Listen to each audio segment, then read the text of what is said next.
to share with you the vision from the Ministry of Foreign Affairs and BIDA, their vision or their answer in terms of giving us a roadmap for trade, growth, and economic diplomacy. Our strategic ethos is navigating risk and leveraging resilience. By the time we go for lunch break, we hope that it will not be only a slogan, but it will be converted into an action plan convened together with all the important stakeholders present over here today. Just to let you know that how we will be actually proceeding with this session, you already have a brochure over here which has all the detailed plan. We will be opening with our inaugural address by our chief guest as well as our chair. We will be then having the session 1, which is the policy compass, followed by a 15 minutes coffee break, and then a session 2 on capital for growth, and at the end, the last session is the exciting session on the new stage of the economy shaped by creative economy, AI, and sports, and followed by lunch. Distinguished guests, ladies and gentlemen, today it's not going to be a monologue. Of course, there will be a comprehensive, coherent vision being outlined by the honorable advisors, the honorable ministers.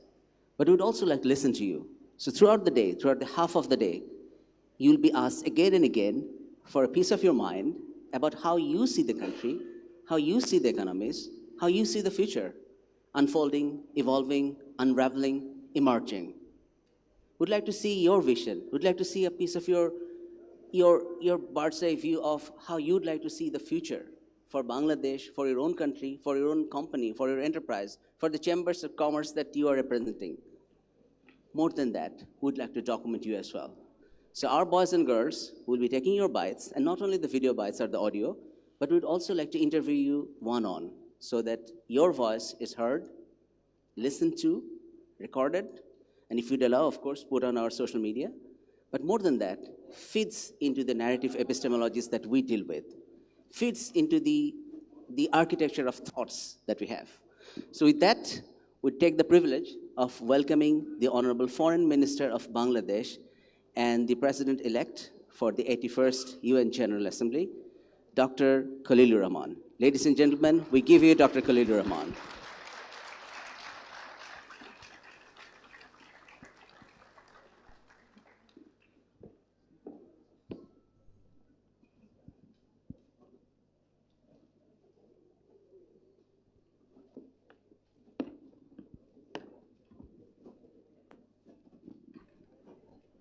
Bismillahirrahmanirrahim. Excellencies, ladies and gentlemen, Assalamu alaikum, and a very warm welcome to all of you to this important event. As our new government, headed by Honorable Prime Minister Mr. Tariq Rahman, begins its work following a landslide victory in general elections last February, we have before us the task of redesigning our international and economic engagements against the challenges of slowing global economic and trade growth, geopolitical tensions, trade policy uncertainties, climate vulnerabilities, rising trade barriers, and structural shifts in supply chains. Moreover, the ongoing energy crisis to which we have been alerted, it has added a new layer of complications. We are not immune to these developments, which have crucial implications for our approaches to overall policy making in general and economic diplomacy in particular. This is the very reason why the Ministry of Foreign Affairs and the Bangladesh Investment Development Authority, BIDA, decided to organize today's event that brings together our partners and stakeholders for open and purposeful deliberations with a view to helping informed and participatory policy making. Excellencies, ladies and gentlemen, the challenges we face, and we are not alone in this, many countries face the same challenges, are indeed critical. The growth prospect of our major markets are still in positive territory, but they are at a pretty moderate level, historically speaking. Now, if the growth prospects remain at this level, there is a likelihood that it might translate into sluggish consumer demand, and which will directly impact on our exports to these markets. So we will need to compete ever more fiercely in order to maintain and expand our export position. Secondly, financial markets and institutions are increasingly affecting production of goods and services and trade thereof. Trade flows have become increasingly susceptible to movements in interest rates or changes in investor sentiments.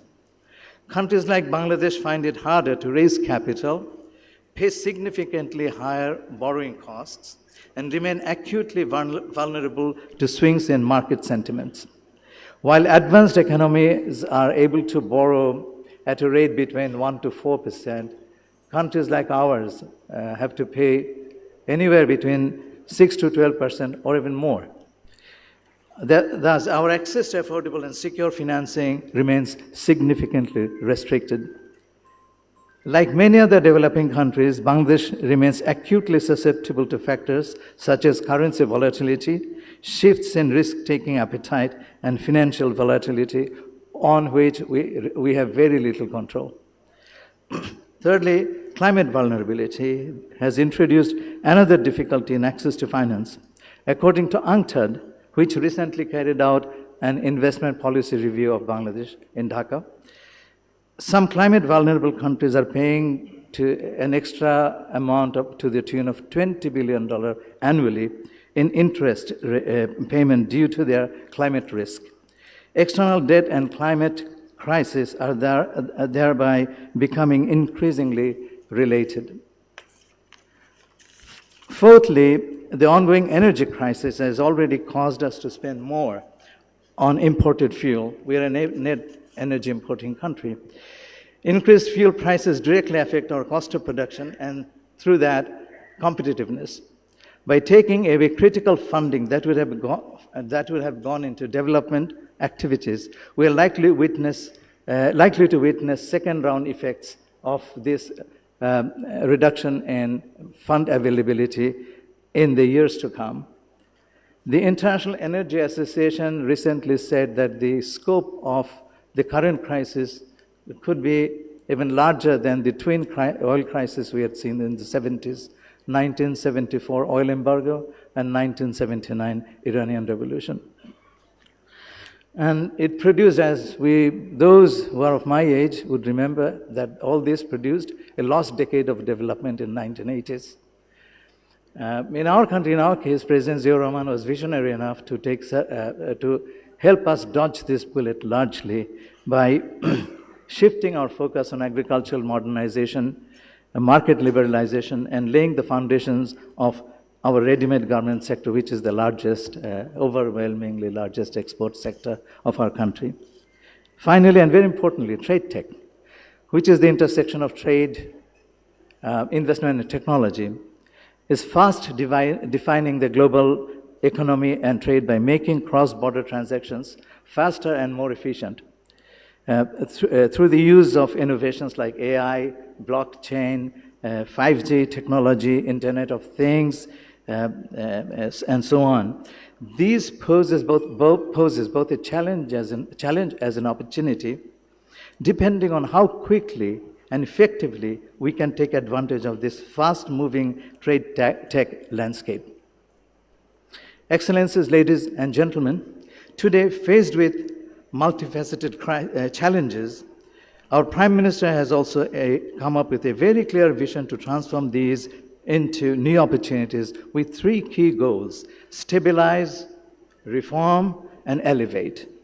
We need to convert his vision into concrete actions as it comes to our work on economic and trade diplomacy. Distinguished guests, to begin with, we fully recognize that economic resilience needs to be built on firm grounds.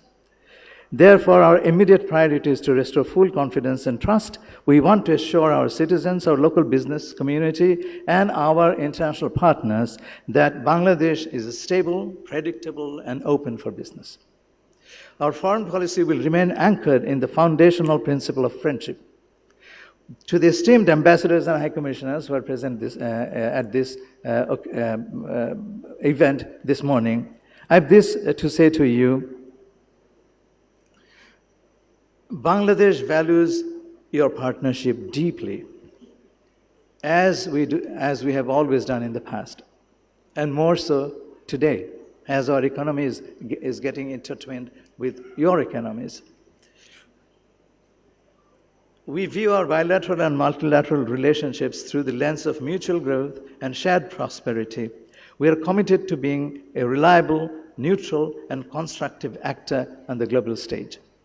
We'll actively engage with your governments and organizations to modernize our trade agreements, pursue reciprocal market access, and ensure that our foreign policy serves as a bridge for our economic integration.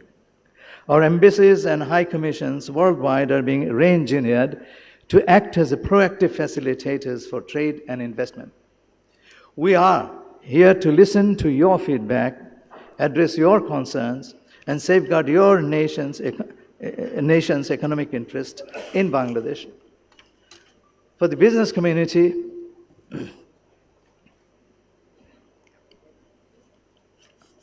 the economic future is largely in your hands.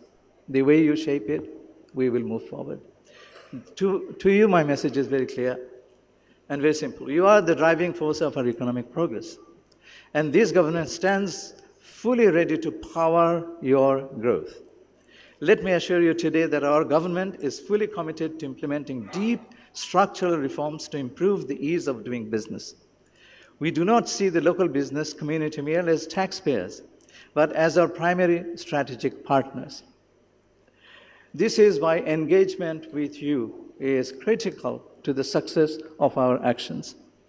We are deeply committed to replacing systemic bottlenecks, which are many, I acknowledge, with policy predictability, transparency, and a level playing field for every entrepreneur, from our resilient SME sectors to our major industrial conglomerates. We are working around the clock to open new markets and secure supply chains. In our first 100 days, we have seen an exceptionally positive response from all quarters. Excellencies, challenges also bring opportunities. It is two sides of the same coin. Political transitions can bring questions, but they also bring the clarity of purpose needed for genuine transformation. Our government possesses the political will, the strategic vision, and the unwavering commitment to make Bangladesh the most competitive investment destination in South Asia. We view every foreign ambassador here not just as a diplomat, but as a crucial partner of our development. We view every business leader here not just as an investor or a taxpayer, but a stakeholder in our national success. Let this conference be the starting point of an open, continuous dialogue. We cannot do the job by one-off events. We must remain connected. We must remain in dialogue. We must get feedbacks from you just as we owe our response to your questions.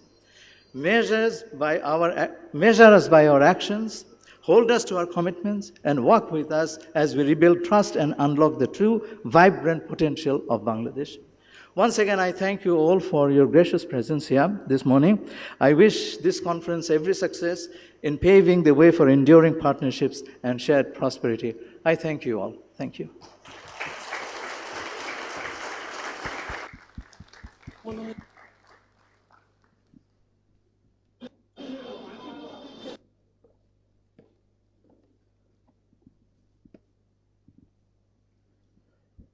Thank you very much, Honorable Foreign Minister, for the very enlightening vision that he has shared. We would now move to the next part. We know that for any roadmap, the most important are the people who can draw it. And one of the most crucial artists for drawing the roadmap is our investors, particularly foreign investors. So on this part of the session, it's my privilege to invite our co-host, Bangladesh Investment Development Authority, and its executive chairman, Mr. Ashik Chaudhary, to enlighten us with what is coming in Bangladesh and what's the situation in Bangladesh when it comes to the investment scenario. Thank you very much. Please, sir.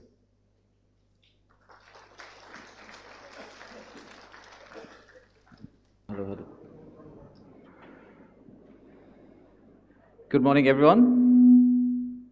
Good morning. That was a discussion point. It was a conversation. Good morning, everyone. So I'll try it again. But maybe to the Argentina supporters, good morning. What about Brazil supporters? Good morning. And the rest of the world supporters who are not going to win the World Cup, but good morning. Thank you for showing up on a Saturday morning after as the World Cup goes on. But honestly, we also want to thank you a lot more for sticking to Bangladesh for the last 2 years. It has not been easy. Thank you for believing in Bangladesh. Thank you for doing everything that you do for our country. And thank you for managing to... this is clearly not working. Technical difficulties, let's see.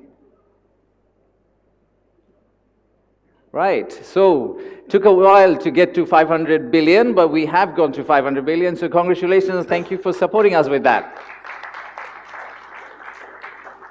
We've seen fantastic results on FDI last year as well. But all of these, I think, actually is not necessarily the most important thing that has happened to us in the last 12 months. The most important thing that has happened to us in the last 12 months is we've got our country back. We have managed to set the core foundation of any democratic country back in action. So, great, festive, and fair and free election. I still have the marker in my hand, but I hope you enjoyed the election, and that really sets the boundary and sets the foundation for our country.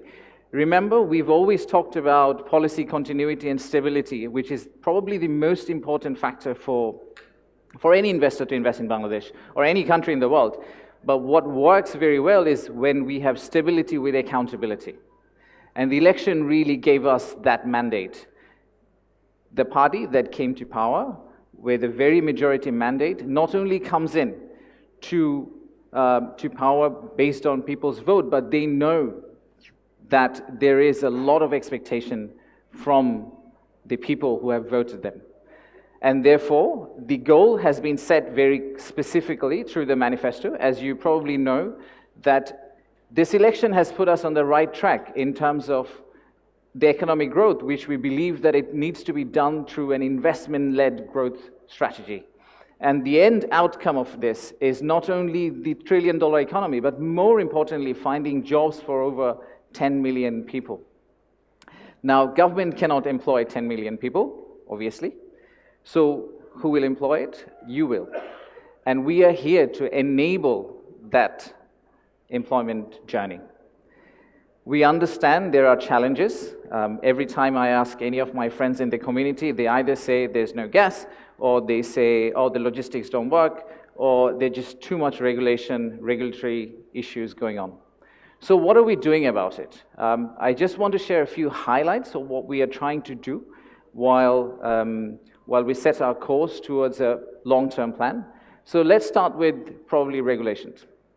You've seen a budget come out. I hope you agree with me and the rest of the community. That's probably one of the most investor-friendly budgets we've seen in a long, long time.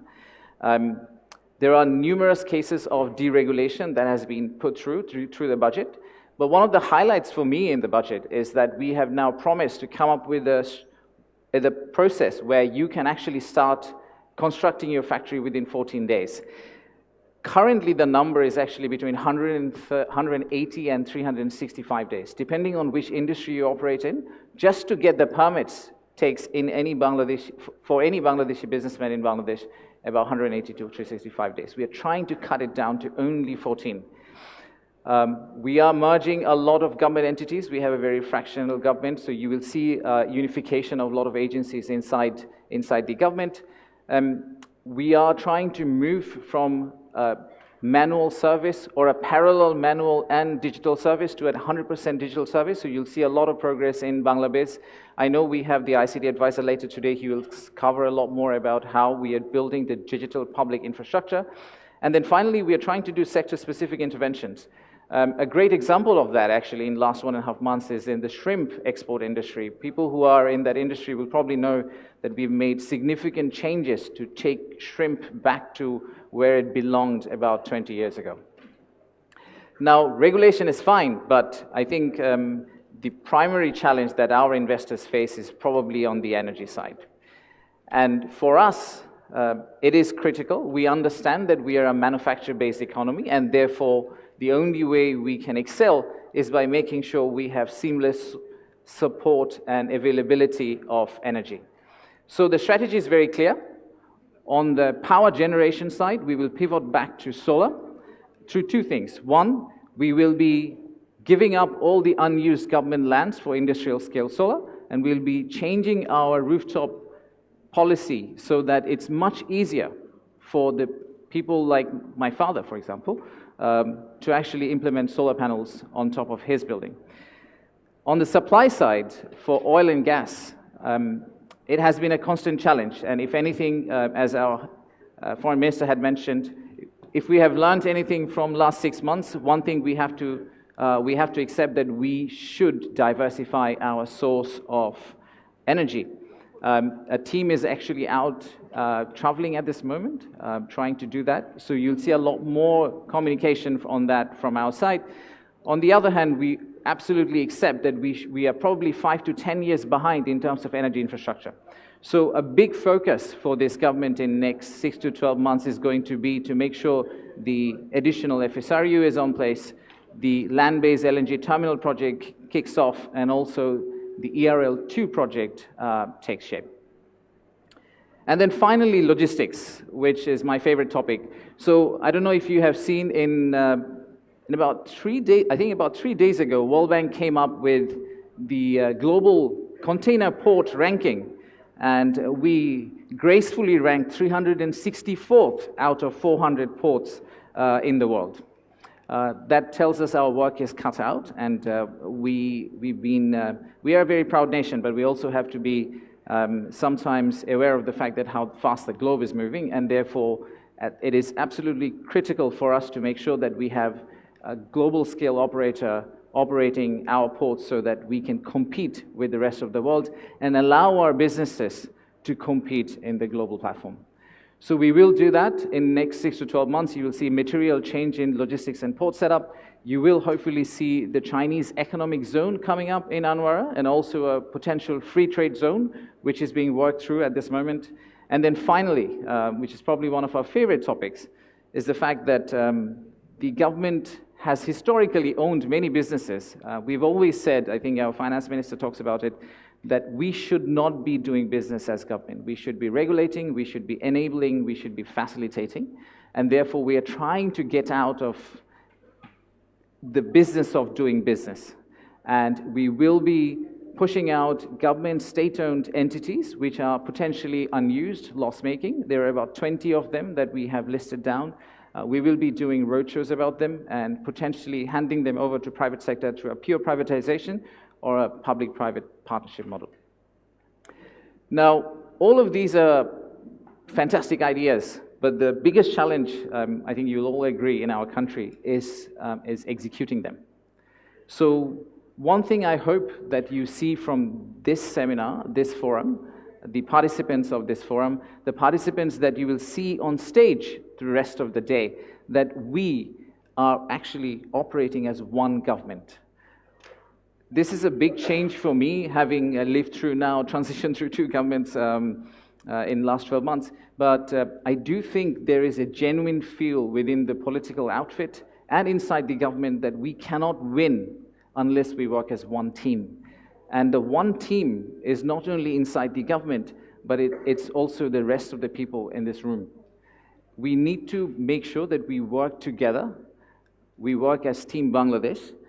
And we really request you to let us help you to achieve your ambitions. Help us help you to achieve your ambitions. Keep us on our toes, keep on giving us feedback, keep on criticizing us, but also please recognize when someone in the government does really something very well, so that we have that trusted relationship between the foreign partners the private partners, the local partners, the public, the members of the public, and the government. So I look forward to the rest of the day where we will try to find plenty of time so that you can give us feedback about whether what we are doing is what you expect us to do, and maybe recalibrate some of our long-term plans. Thank you very much. Enjoy the rest of the show. Thank you. Thank you, Chairman. It was exciting as usual. And now to make the day more intense, more exciting, and to show that the whole government is literally in one shop and working together, we have a very pleasant surprise. The Honorable Secretary General of the Bangladesh Nationalist Party and the Honorable Minister for Local Government, Rural Development and Cooperatives, His Excellency Mirza Fakhrul Islam Alamgir. Ladies and gentlemen, the Honorable Minister is yours.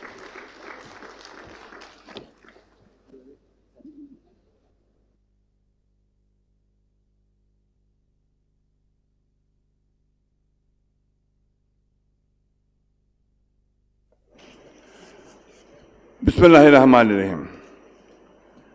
Excellencies, honorable colleagues, captains of the industries, friends from the media, distinguished delegates, ladies and gentlemen, good morning and assalamu alaikum. It gives me immense joy and happiness to address the hall as we chart the roadmap for trade, growth, and economic diplomacy 2026. Our theme is managing risks, leveraging resilience. It gives me both a sense of adventure and sense of direction. I believe that it captures the spirit of journey ahead. It clearly shows the government is ready to do anything and everything for the new Bangladesh. Ladies and gentlemen, I haven't come here today as a panelist. Rather, I'm here to express our commitment and solidarity towards the cause. The BNP government is in charge for just more than 100 days, but our ambition is clear and unwavering to transform Bangladesh into a self-reliant, resilient, industrial country where every citizen is offered a fair share in prosperity and dignity. What I am pleased to see today is that we have a launchpad for this vision. The budget we have placed a few days earlier on is a document and a benchmark for achieving this vision. Excellencies, distinguished guests, with the Bangladesh Nationalist Party back in the charge, after 20 years, we have started outlining a vision where small farmholds and small businesses are not left behind but are leveraged and elevated to the true engines of growth and resilience. We must remember that we have inherited a Bangladesh which has been devastated by the fascist regime in the past, recent past.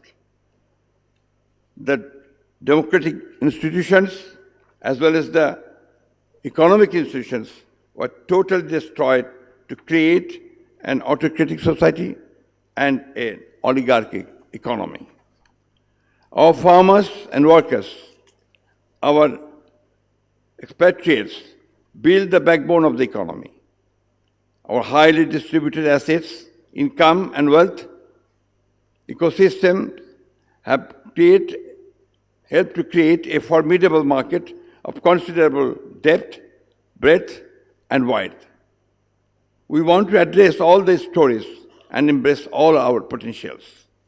We believe that each and every single citizen of the country must feel that the state institutions work for them. We believe that each and every single citizen could work for them. Under the dynamic leadership of our Prime Minister, Mr. Tariq Rahman, our government is committed to providing the hard-working and fast-learning people of Bangladesh the skills, the tools, and the networks that they so richly deserve for ensuring a dignified life and comfortable living. And we aspire to achieve this auspicious goal by strengthening the local government architecture in such a way that both the governance and the government reach the people at their doorsteps. We believe that this vision and this architecture will be deeply satisfying for our foreign friends and allow them to leverage their capital and the network capability into solid and tangible market-based initiatives. Enterprise, a shared journey, a shared story. Excellencies, ladies and gentlemen, and to our global partners, we look at the world with great expectations that the world gives us the credit that we deserve in the quantity, quality, and volume of our talent, our work, and our commitment to rule-based world order. With world order is our dream, with the whole world is our domain, and we are looking for friends who would walk the talk with us. For you, we offer a Bangladesh that is competitive, stable, ethical, and genuinely people-oriented. We invite you to invest in our vision. Trust me, you will not regret. Thank you. Thank you very much.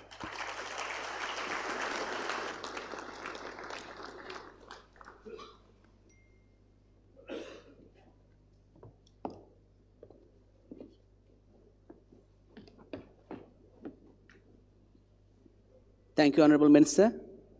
And with that message of hope, and again, ambition, we're here for the exciting first panel. We're heading towards the policy compass, advancing trade and investment. We have a very strong panel, ladies and gentlemen.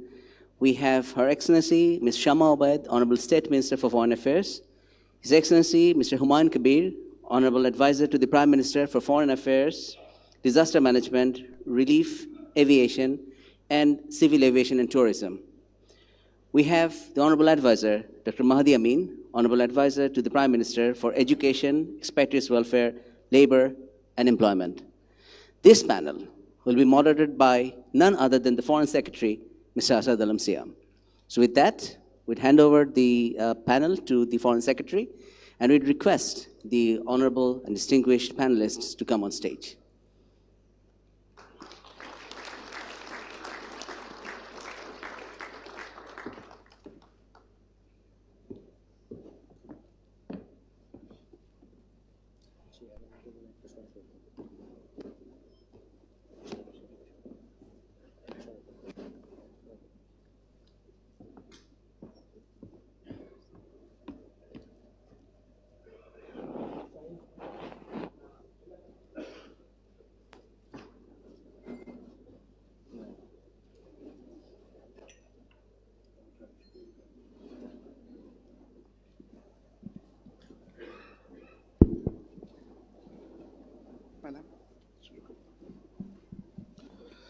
Assalamu alaikum. Good morning and Shuprabhat.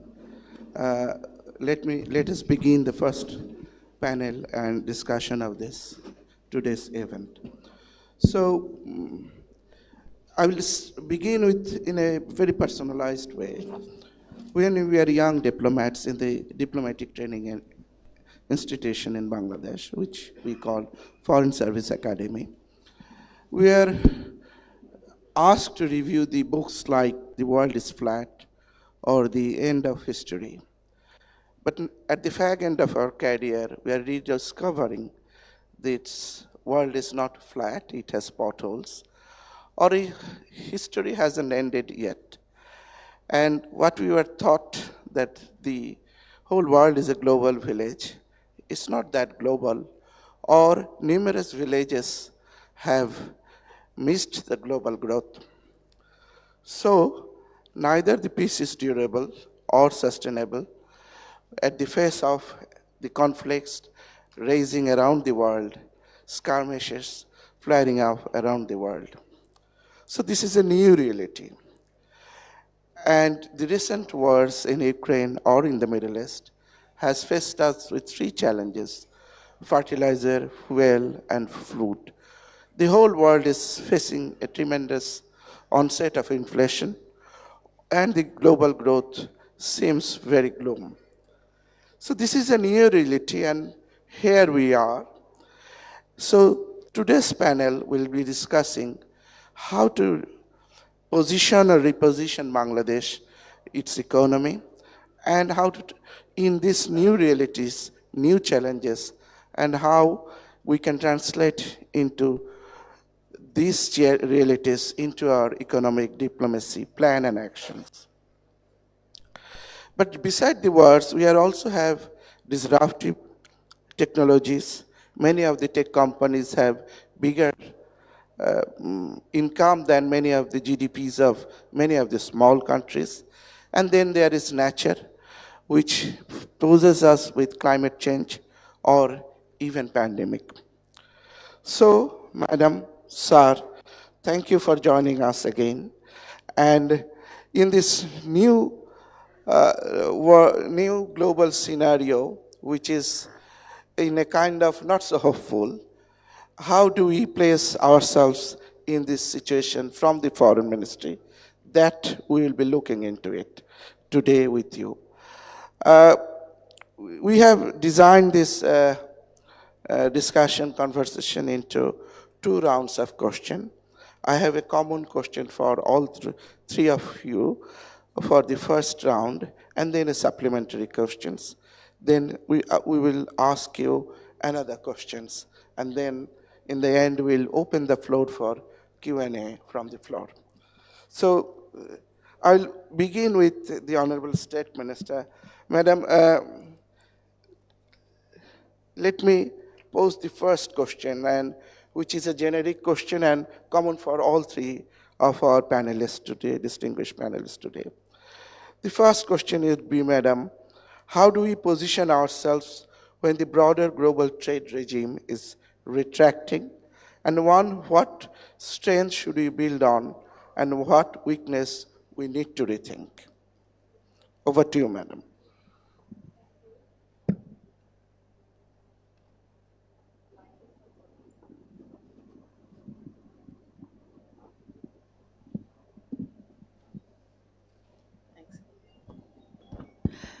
Thank you, Foreign Secretary. Assalamu alaikum and good morning to all.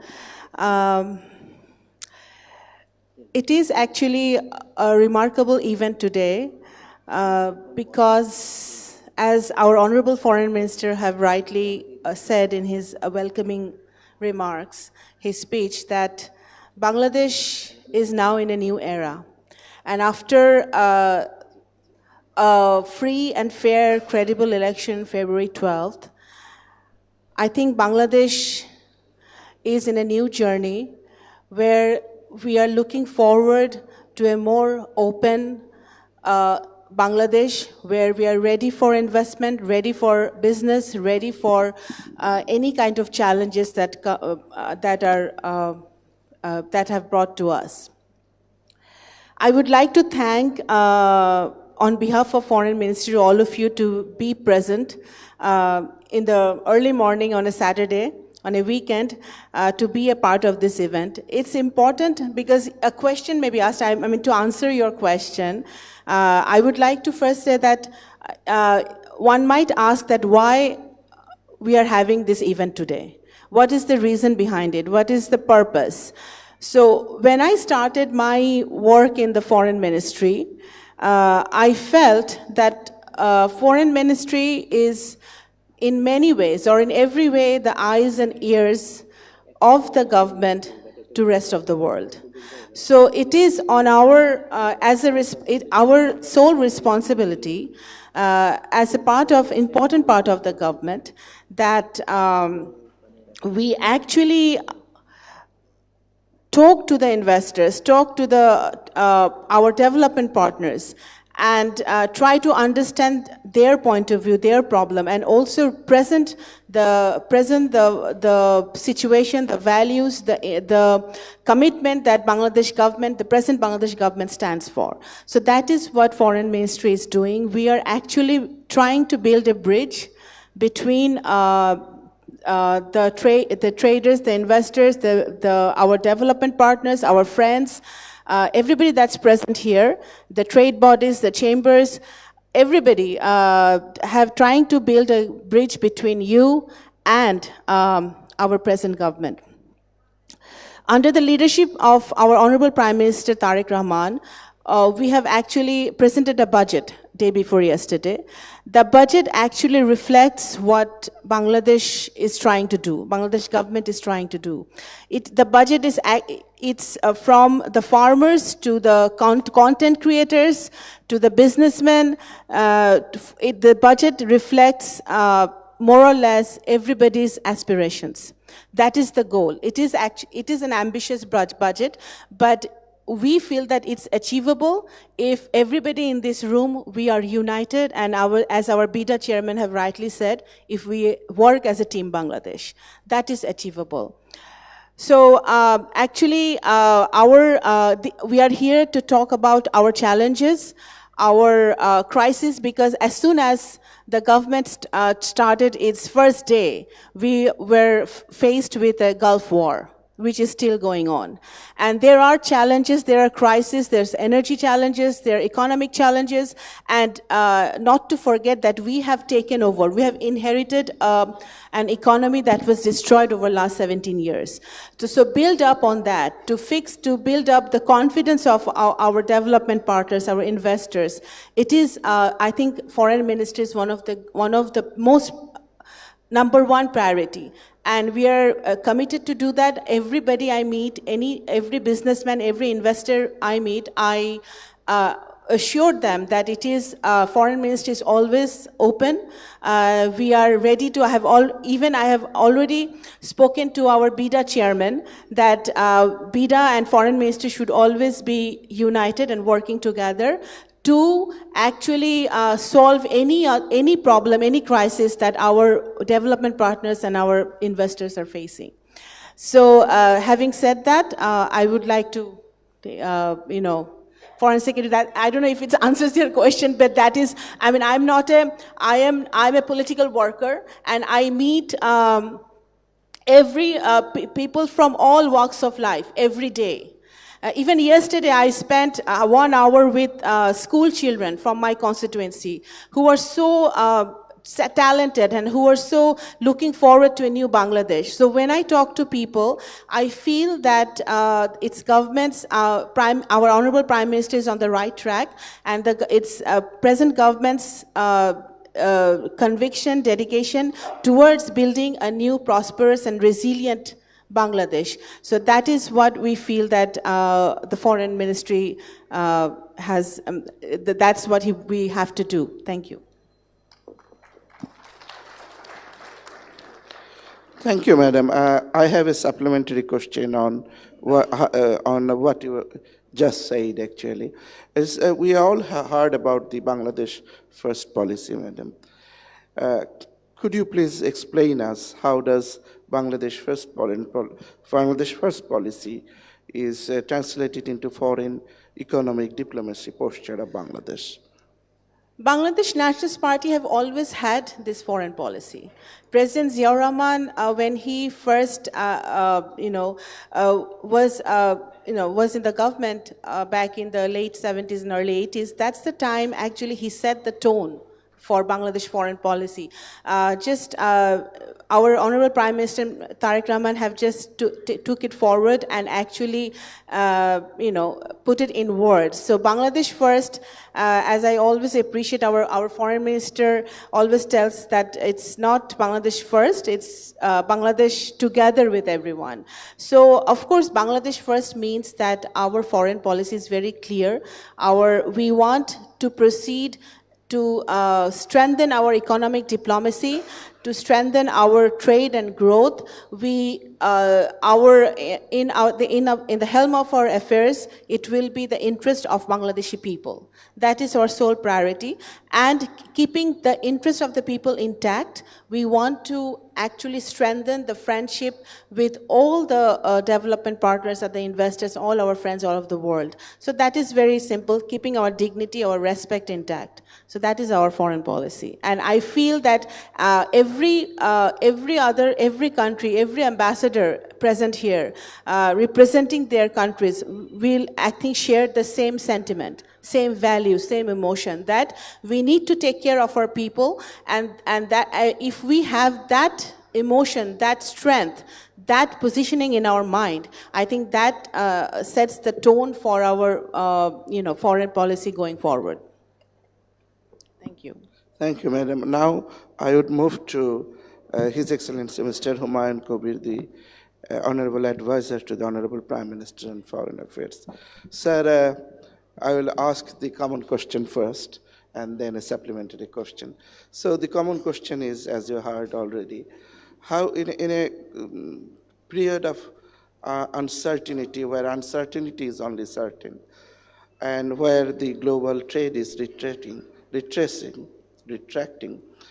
how do we build on our strength, and what weakness we need to look into, and how to address those? Over to you, sir.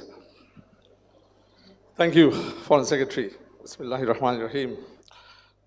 Honorable Secretary General, His Excellency Mr. Mirza Fakhrul Islam Alamgir, Honorable Foreign Minister Dr. Khalilur Rahman, my fellow panelists, distinguished guests, excellencies, a very good morning to you all, and it's great to be here this morning.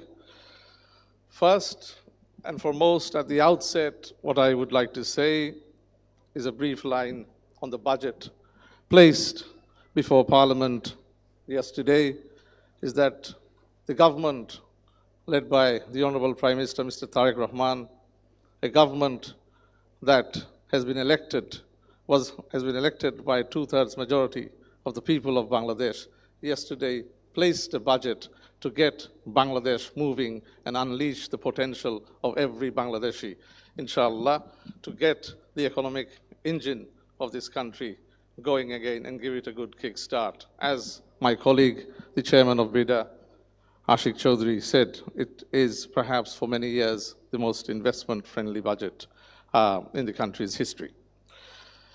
Now, coming back to your question, it is a very important juncture in world affairs. A country like ours must align foreign and economic policy in an integrated way. Foreign and economic policy for a country like Bangladesh, or many countries now, given the fragmented global landscape, cannot be too isolated apart from each other. So what does that demand? It demands flexibility in managing your foreign policy operations and delivery. Foreign ministries cannot simply be restricted to working in the traditional ways of simply managing political relationships between countries or the bilateral political relationships. It must transcend into promoting economic opportunities, promoting economic diplomacy. So in order to do that, there are new avenues of work that need to be attached, new avenues of expertise that need to be built in. We must prioritize our bilateral relations on what we want to achieve with our bilateral partners across the landscape of our relations that we project to keep intact as well as promote. So translating, regional connectivity is a big part of our government's foreign policy approach.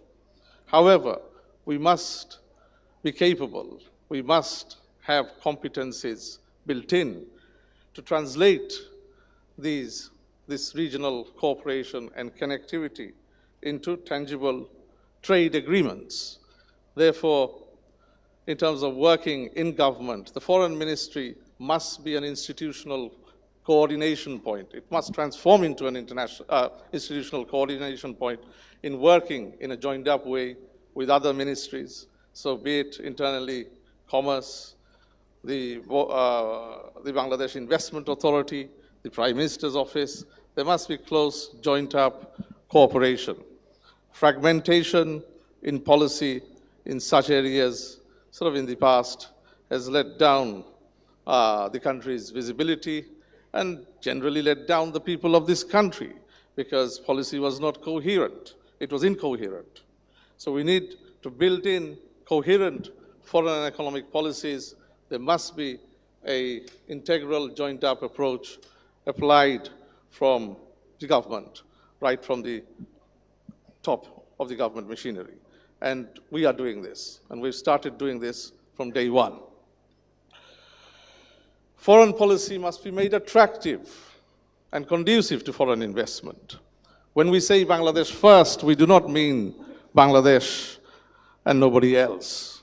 We mean Bangladesh, the priorities and the interests of Bangladesh, extending and welcoming collaboration with others, with other bilateral partners, multilateral partners, to open up opportunities to work together. So our investment, our foreign policy must be friendly. Our foreign policy must promote the ethical values that will attract investment. So it must be attractive and visible to the global political economy so that they make an informed choice in choosing Bangladesh as a place to come and invest. And we must make it investment friendly. So I hope with our initiation of the captain system, where foreign investors will not now need to go running around every ministry to apply for licenses, etc., wait on time, or doing things in an undefined way or an untimely way. This whole approach of attaching a captain to every foreign investment will provide a bespoke service to every foreign investor where they will be taken through the cycle of administrative procedures in a very timely way so that they can go and get the necessary licenses, have the necessary support mechanisms in place to actually move from investment into delivery. Also, as I mentioned at the outset, that the global landscape is somewhat very much fragmented. So for that, we need to build in investment that is secure, whether it's energy investment, secure energy investment, secure trade with sort of differing trading partners across the globe. We need to diversify our trade also and expand. So the garment sector, for example, I'm just citing one example here, almost, we've exhausted it for years. So that cannot be the garments and the remittances cannot be the only sustainable means to running and solidifying our economy. We need to diversify. The same support that was given to the garments industry, which is now one of the most thriving sectors in the world, we need to provide that same type of bonded support, and the Prime Minister and our government very much will now focus on supporting anything that is export-orientated. So more export-orientated businesses will get that support, anything with an export focus. And as I mentioned, for all that, institutional coordination is very important, right from the Foreign Ministry as well as the Bangladesh Investment Authority. As soon as the foreign investment approach comes in, it must move towards delivery in a very time-specific way and in a smooth way. Relationships, also regional connectivity, is an important part of our foreign policy, regional cooperation, and moving beyond also regional connectivity. I think we are a government that will favor connectivity, but, there's an important but, it must be serving our economic interests. So, having a corridor, it will limit transshipment costs, delivery time, it will provide efficient delivery time, cost can be saved on delivery. However, Bangladesh must pick up the economic output of that positively. It cannot be done in any one-sided way, but using corridors and having more connectivity, region and beyond the region. Anything that connects through Bangladesh to the Southeast, Middle East, right to Europe, Bangladesh will welcome it. We will be a welcoming economy, a connected economy. That's what we want to be. And Bangladesh's visibility and global influence, as you've just recently seen with the UN General Assembly election. Cyprus was campaigning for 10 years. We had a campaign of 3.5 months, almost 10 weeks. We had to go and earn every vote. The fact that we've made a democratic transition, the fact that the people of this country rose and overthrew dictatorship, the fact that we came through a two-third majority, Bangladesh was on the high end of visibility of an emerging great democratic country with potential that everybody felt attracted to vote when we sought that vote on behalf of our candidate, the President-elect, Dr. Khalilur Rahman, sitting in front of there. So Bangladesh is moving. Bangladesh will be a global influencer for the positive. We are an emerging soft power that will, harness our relationships with the world to mediate and influence for the good. And Bangladesh will stand tall. From 17th February, Bangladesh stands tall, in world affairs and with its people behind it. It has no fear.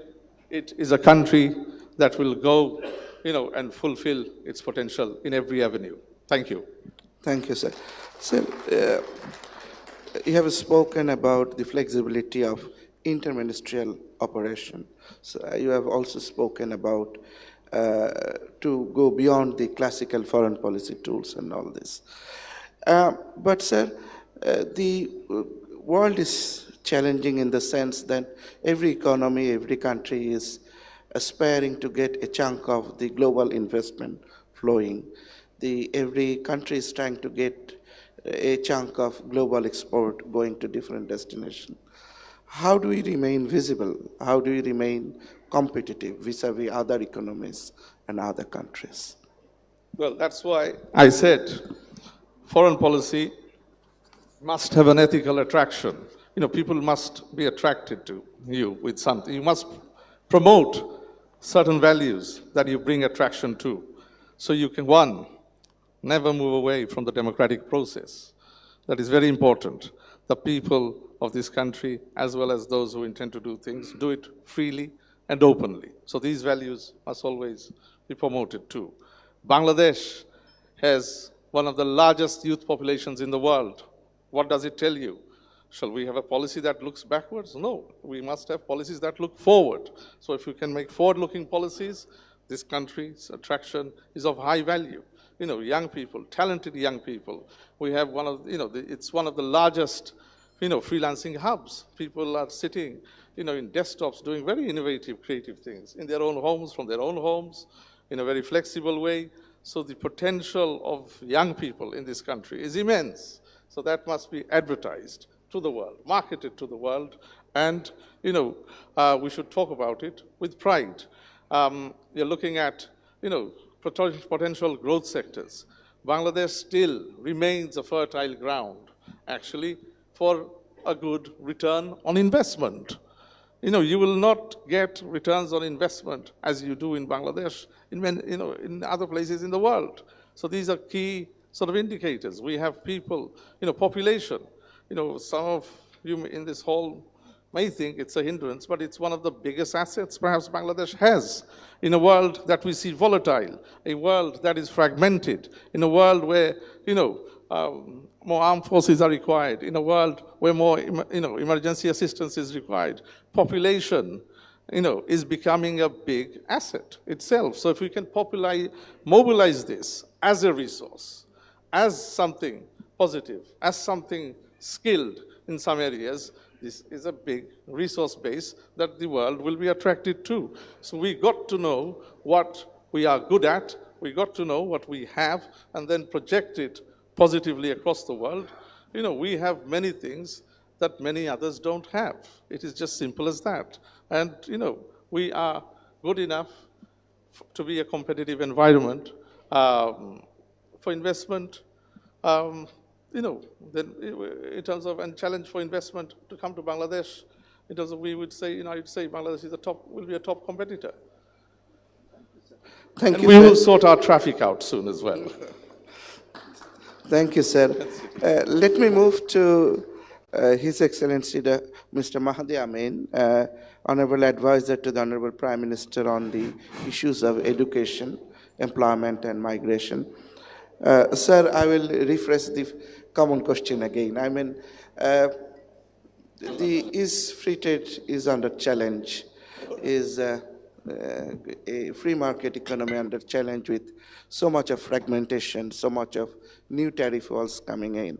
And if that is the case, how do we again strengthen our stronger parts and then address the weaknesses that we have? To you, sir. Thank you. Good morning. I appreciate MOFA and BIDA for organizing this incredible event.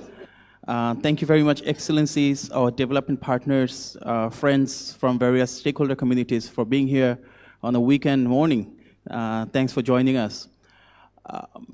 You see, our Honorable Foreign Minister and my colleagues here on the stage and some others represent a government that has taken office through a truly free, fair, and credible elections where people voted us, and the overwhelming majority for Bangladesh Nationalist Party, BNP, on the one hand gives us a popular mandate, but also creates tremendous expectations.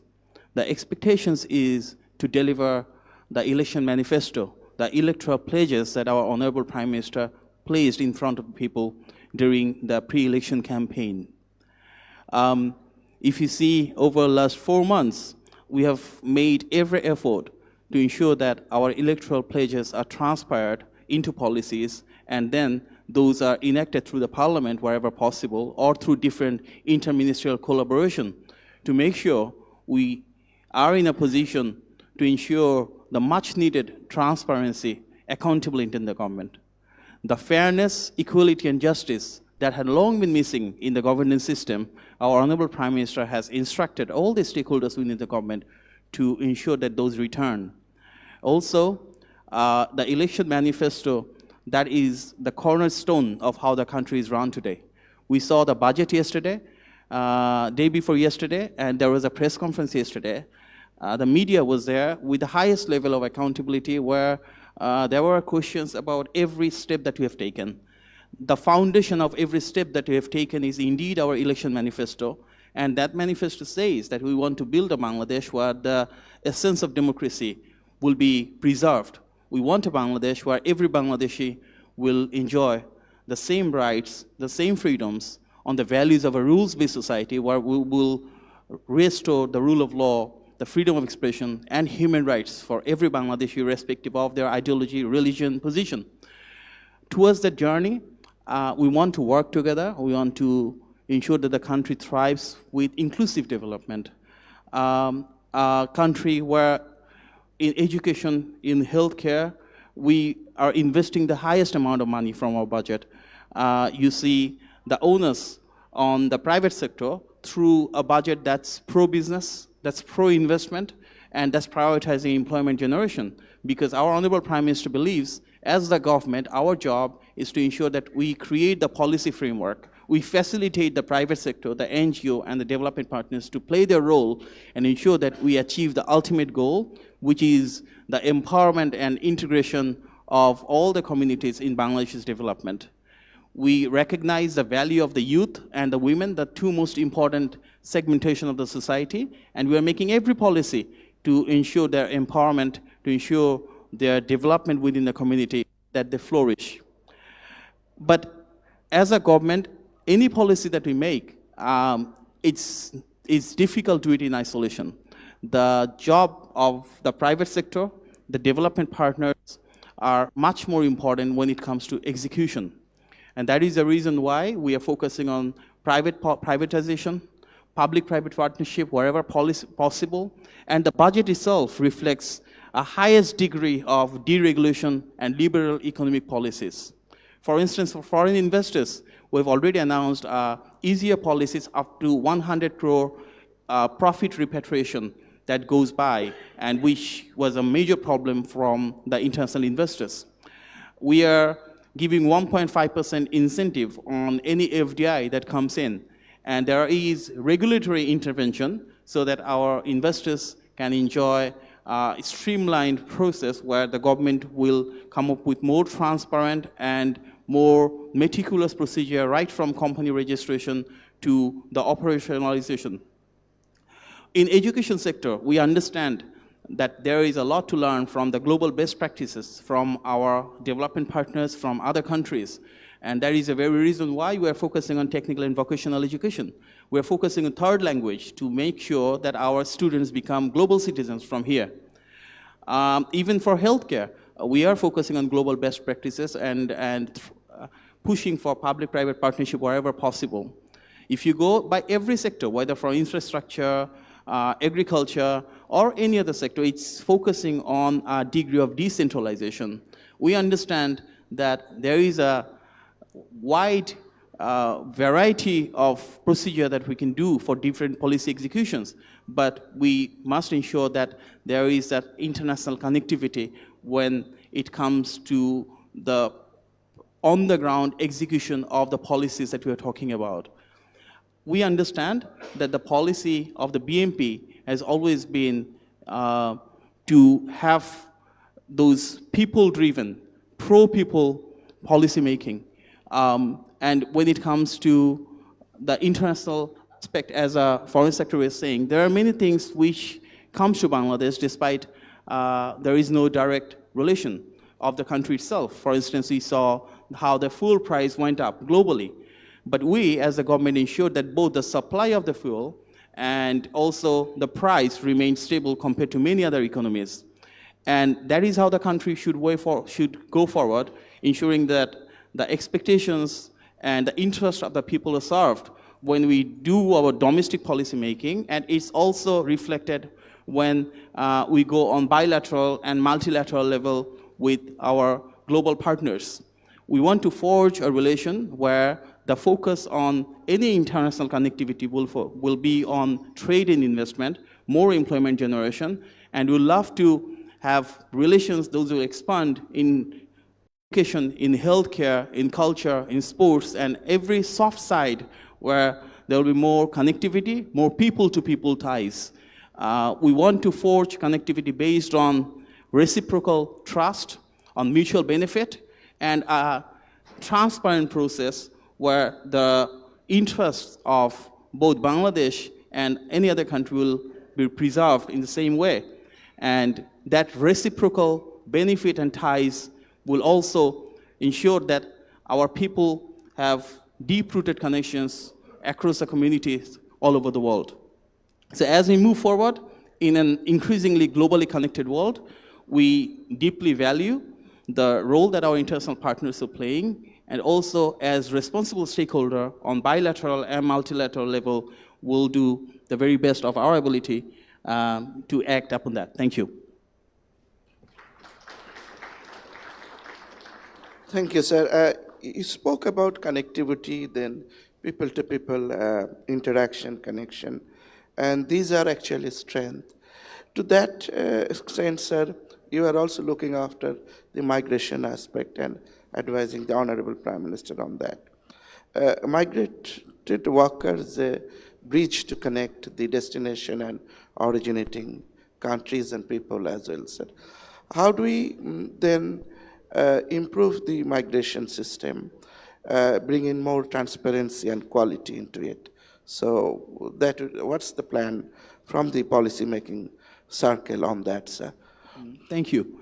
Overseas employment and migration started in Bangladesh in Shahid President Ziaur Rahman's time, who is the founder of the BMP. And the very ministry that I represent today, Overseas Employment and Expected Welfare, that was established by Prime Minister Begum Khaleda Zia. So the migration started at a time when President Ziaur Rahman was in office, and it thrived when Begum Khaleda Zia was the Prime Minister. So this overseas employment and migration sit in the DNA of BNP as a political party. If we see the pre-election campaign, our Honorable Prime Minister, Mr. Tariq Rahman, repeatedly articulated the vision that we have for our people to go abroad and work in other countries, where he emphasized that our migration policy should be orderly, ensuring that we follow a due diligence and a procedure which is transparent, which is efficient, and where we gradually, over the period of time, reduce the number of intermediaries. And our vision is also to diversify the market, not only for the unskilled workers, but also focusing more on skill development, capacity enhancement, where we can ensure that more skilled people can work abroad, not only in some particular countries, if we can diversify that market in itself, and ensuring, which right now stands about 5 to 7% women every year, we can send a significant number of women in a country where more than 50% of the population are indeed women. So we want to diversify the market, we want to diversify the type of job they want to go, and also diversifying the demography in itself. In order to do orderly migration, we are focusing on introduction of Probashi card, which is expatriate card. So moving forward, when we introduce it, every Bangladeshi who will be going abroad will be able to track them, trace them, and that will be in the government infrastructure. Also, we are focusing on streamlining process for visa application. For instance, every Bangladeshi who will be applying for visa, their financial documents will be trackable with the QR code. Their educational certification will be trackable. We are already we have introduced it 2 months back, a new scheme of giving up to 10 lakh taka loan for students if they want to go abroad for third language learning or short courses. We are working with the MOFA already. They have started the work of demand mapping. So Bangladesh has tremendous demographic dividend, where we have a large number of young people with aspiration to go abroad. So the supply is abundant, but at the same time, we need to understand what is the demand mapping in other countries and the type of skills that they want, the type of competencies required, and then we'll train our people according that line in our TVET system, technical and vocational education, and the technical training centers. So the global requirement by country, we're going to have that traced back in our education system, in our vocational system, and train our individuals towards that. But we also understand the value of certification. So the certificates that they're giving, we are in touch with various international partners to standardize their certifications so that those are globally acceptable. And our people, when they go abroad, the certification they offer, those are recognized in the receiving countries. Overall, we see the migration as part of a broader ecosystem part, where we cannot work in silo, but we need to work with the receiving countries, seeing a global integration, how we can play our part by giving them the right tools, giving them training, giving them the language expertise where required, and ensuring that the migration takes place in a transparent process where it can be traced back. And in some cases, we understand some people use any particular country as a transit point. We want to stop that as well. And as part of the orderly migration process, we believe we can actually untap the potential that our people have. One thing I would love to add is that in many countries, taking Bangladeshi workers is a top priority because of the discipline that they have shown, because of course, the cost efficiency is one part, but of course also the performance matters. So without the required degree of state support, if they succeed that way, I believe when there will be a policy alignment, they can take it further and have more opportunities, and the receiving countries or hosting countries will take more Bangladeshis towards that. Thank you. And one final point is, I've talked about the blue-collar jobs, I would say, but as we move forward towards white-collar jobs, we want to ensure that the diasporas, those are in various countries, can play a more active role. And the brain drain that we have had historically, we can transfer into brain circulation, where the diasporas and expatriate Bangladeshis can play an active role in Bangladesh, in our development. They can come in here, they can invest in Bangladesh, they can have the know-how and technical knowledge transferred in Bangladesh's ecosystem, and Definitely the diaspora is there and their representatives in Bangladesh. When it comes to trade and investment, if we can facilitate them with the right policies, right tools, that will be helpful for Bangladesh's global aspirations. Thank you. Thank you, sir. I have jotted down few words, and I think that reflects the first round of discussion. My take would be that the foreign policy of Bangladesh from now would be more human, people-centric, and the tools in the diplomatic tools box are more flexible. We need to also attain interoperability within the government. And we need to be more pragmatic and practical, and connective is an important issue that all of you almost mentioned. And you also mentioned that the recent budget also reflects the priorities of the government. So from here we will move to round to set of the questions. Madam, I will begin it with you, and it would be quick one. What do we understand of today's theme, navigating risk and leveraging our resilience? Sorry, ma'am?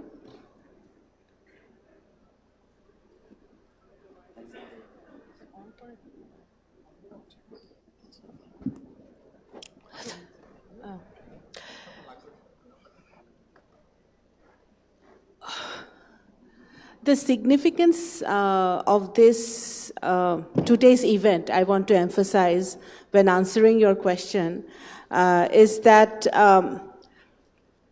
today's half-day event is significant because we have our foreign minister, our foreign advisor, our expatriate education advisor to the Prime Minister, and also we have our finance minister. We just had our LGRD minister and Secretary General of Bangladesh National Party here.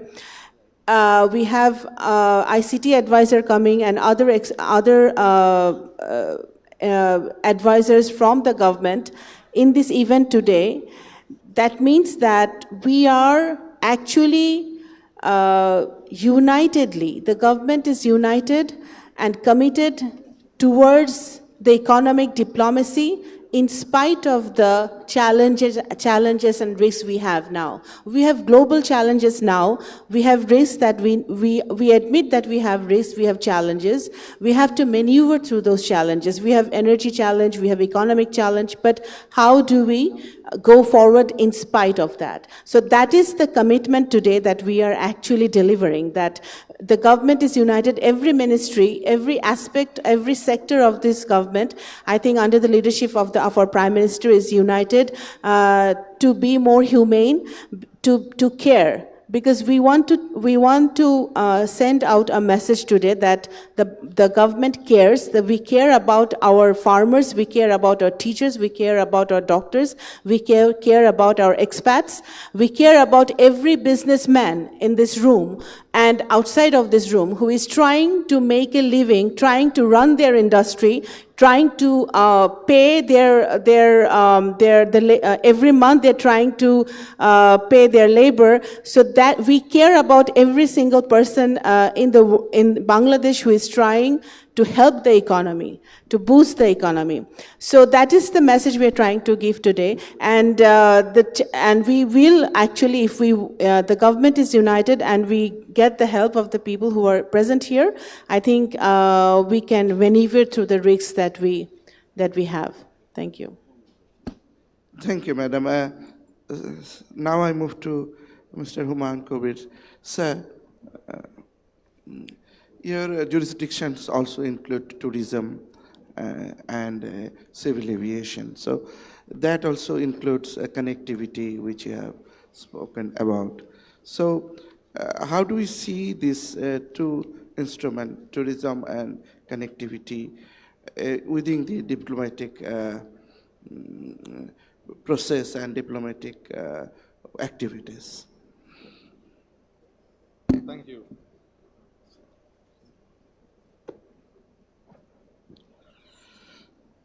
Thank you, Foreign Secretary. I mean, tourism is a sector that is highly interconnected with a country's foreign policy. If foreign policy is not attractive, tourism is likely to be facing the hindrance of such ineffective foreign policy internally. Tourism within the country is a vehicle to generate, foreign exchange comes in, stimulates private investment into the country potentially, and it drives employment. It drives employment across many sectors, many broad, value chains like transport, hospitality within local areas. However, in terms of to get all this right, there needs to be this is what I see, or the government of Bangladesh currently is, before coming into elections, one of the things we looked at under the leadership of the Prime Minister, Mr. Tariq Rahman, is that we need to have a strategic tourism planning mechanism, which hasn't existed in the country for a long while. It's, if tourism can be organized, if the sector can be more organized, so just as well as having specialized economic zones, we could have potentially, tourism-free zones, where tourism zones are built in. Because at the moment, you see, if someone goes to Cox's Bazar, comes for a holiday. Can you hear me? So after, say, if it's a 7-day, I think it's gone off. It's gone off.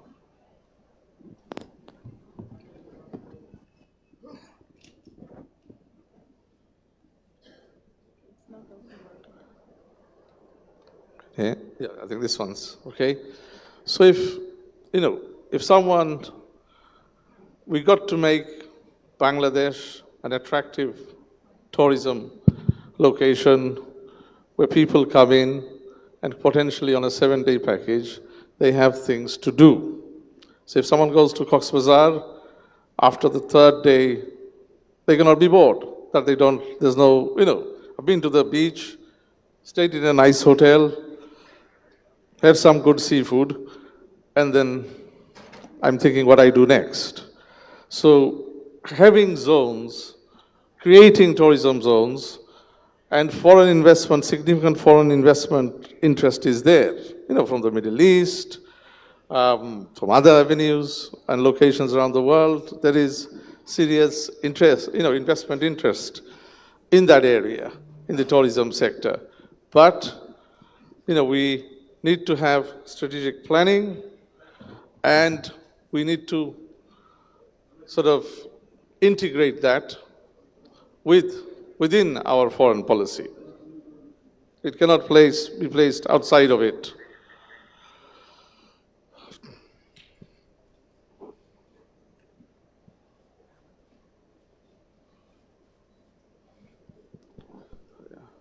And the other point is that, we plan to build tourism hubs where, they're away from overcrowded urban areas. And, as I said, foreign policy, economic policy, security policy in a country like Bangladesh cannot be too isolated from each other. It must be an integrated approach. So for tourism to also prevail, there must be, insurance of security, insurance of that people can stay, come and stay safely in Bangladesh, which the environment is absolutely there to do so. So yes, so it's that, I think, tourism, as I said, institutional coordination is important in answering the last question.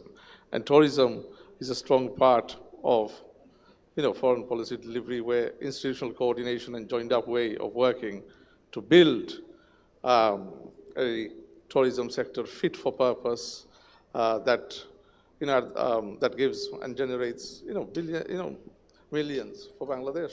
If Sri Lanka can do it, what does Sri Lanka have that we don't have? We can do it easily.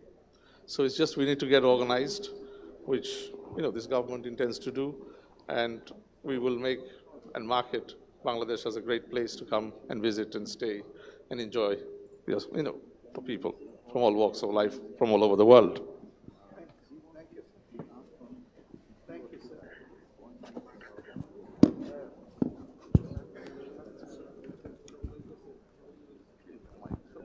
Thank you, sir. Sir, the last question of today's discussion, conversation to you, to Mr. Mahdi Amin, Honorable Advisor. Sir, you are also looking after education.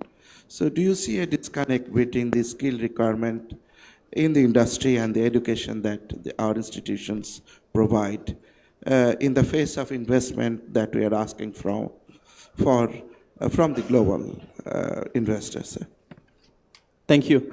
I think we need to look after know beyond our Honorable Finance Minister who is here and who placed a historic budget in Bangladesh 2 days before in the Parliament, and there we saw a significant increase in the education budget up to 2% of the GDP.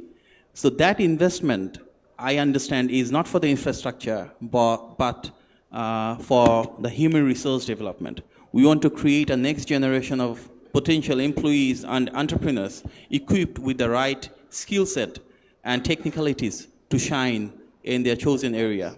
The education system that we envision is not one where everyone wants or needs to be a doctor or engineer. Anyone should shine in whatever field they want to choose, depending on their creativity.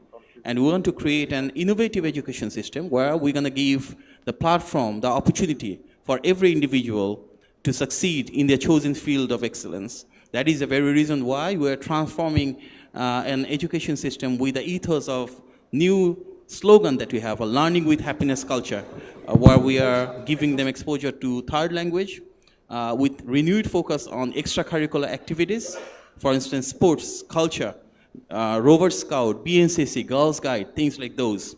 And there is heavy emphasis on technical and vocational education as well, which means the entire education system will be a supply chain for the next generation of potential employees both at home and abroad. The supply will be connected with the demand mapping, what kind of industries they have opportunity to work for, what are the required skill set that they need, and that is also connected with pro-business budget that we have seen. The budget is encouraging more investment, more trade, and more FDI in Bangladesh. What is the main reason? The main reason is to create the employment.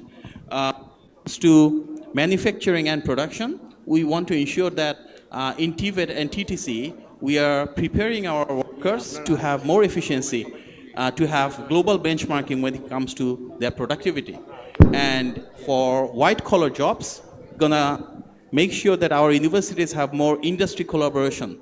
The linkage that has long been missing between the academia and industry, we are approaching it, we are addressing it, and if we see the reflection of, let's say, 1.5% incentive on foreign investment, so whenever there is an investment in any high-tech park, in economic zone, that foreign investment should be connected back with our education system to ensure that we produce workers who have the capacity to work there. Overall, we see investment, education as part of a broader ecosystem where on the one hand we create policies to ensure more investment in Bangladesh, and at the same time we create that pipeline where for those industries to sustain and survive, we ensure there is enough and abundant workers and staff to work there. The demographic dividend that Bangladesh has, it gives us tremendous opportunity to prepare employees, but most importantly, entrepreneurs. That is the reason why we're giving startup funds. Right now, as we speak, there is a nationwide school program from class 6 to 12, where there are around 1 million students participating to commercialize their ideas. It will be based on their entrepreneurial spirit. And we're going to transfer it in tertiary level as well, where every university, they will have a fund to have create innovative ideas commercialized. We'll have our faculty members patronizing those ideas. So there will be interministerial collaboration to ensure that the skill set, the technicalities transfer into business activity, and that will be connected with global investment inbound to Bangladesh and the industrial needs as well. We want to diversify, reduce the focus on garment industry, Definitely, we have policy framework for government in itself, but on top of that, we are focusing on light engineering, agriculture-based products, focusing on footwear, ICT. So there is a multitude of industries that we have identified as next generation of thrust industries, along with, let's say, creative economy, freelancing opportunities, where a policy intervention will be to promote individuals, entrepreneurs, and established businesses with the right tools, with the right taxation support, and with the right infrastructural patronization. So, thank you very much. Thank you. Thank you, sir. Since we are running late, a little late, I would open the floor for three questions. Very quick one, I would say. Do not give a big introduction of the question itself. Introduce yourself, that's okay, but straight to the questions.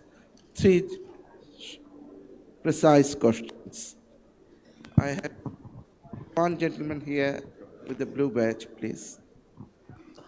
Hi, good morning. This is Shobhan Islam. This question is for His Honorable Advisor, Mr. Humayun. So my first question is, as you know, that Bangladesh garments industry garments export has been declining. Actually, export has been declining for last 9 months straight. And we had great budget and some fiscal policy that will help the export sector to grow. But one of the big challenges and problem we face is, as you know, that we are growing the emerging markets.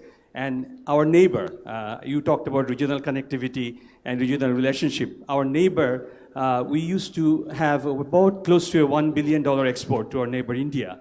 But recently, because of a destructive policy by the last government, where we kind of banned the cotton import through land, and our export to garments as well as other goods we export through the land port has been shut down. And export today to India came down to almost close to about $400 million, $457 million, I think. It's almost half than the export we had. So is there anything that the government is doing to open up that barrier to export to India through the land ports, or just the regional connectivity through the land port? Why there could be political issue, but this is a huge business issue for us. Thank you. Sir, we take three questions together, then respond. Yes. Yes, the gentleman with the red tie.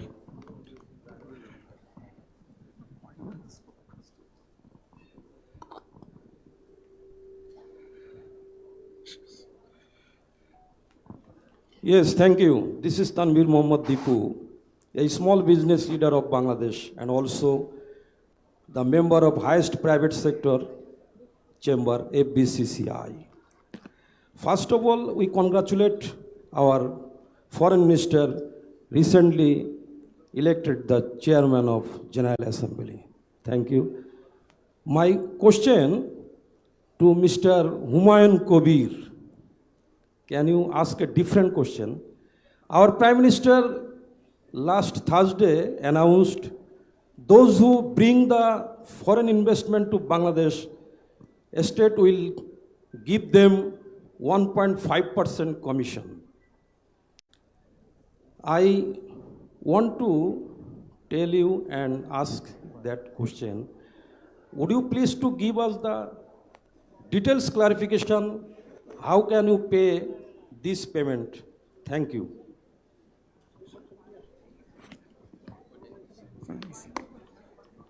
The last question of this session, actually. The gentleman in white Punjabi and in that corner. Yeah, Thank please. you. I'm the only one in white dress, perhaps. And the second one is Mr. Mahdi Amin, but in different color. Okay, thank you very much. My question is, I'm Professor Kamrul Hassan, Vice Chancellor, Jahangirnagar University. My question is, what specific policy decision would you say the government has taken relating to especially export and sector diversification beyond RMG? That is very important side for us to improve, especially prioritizing emerging sectors such as smart agriculture, agro-processing, AI, creative industry, sports, to expand the country's export baskets. stuff like that. So I'd be happy if you answer to this question. This is a potential side of this country that we can focus on. Thank you. So, sir, these are the questions from the floor. Basically, reduction of ready-made garments export in recent times, use of land ports, and then incentive from diaspora incentives, and export and trade diversifications. So,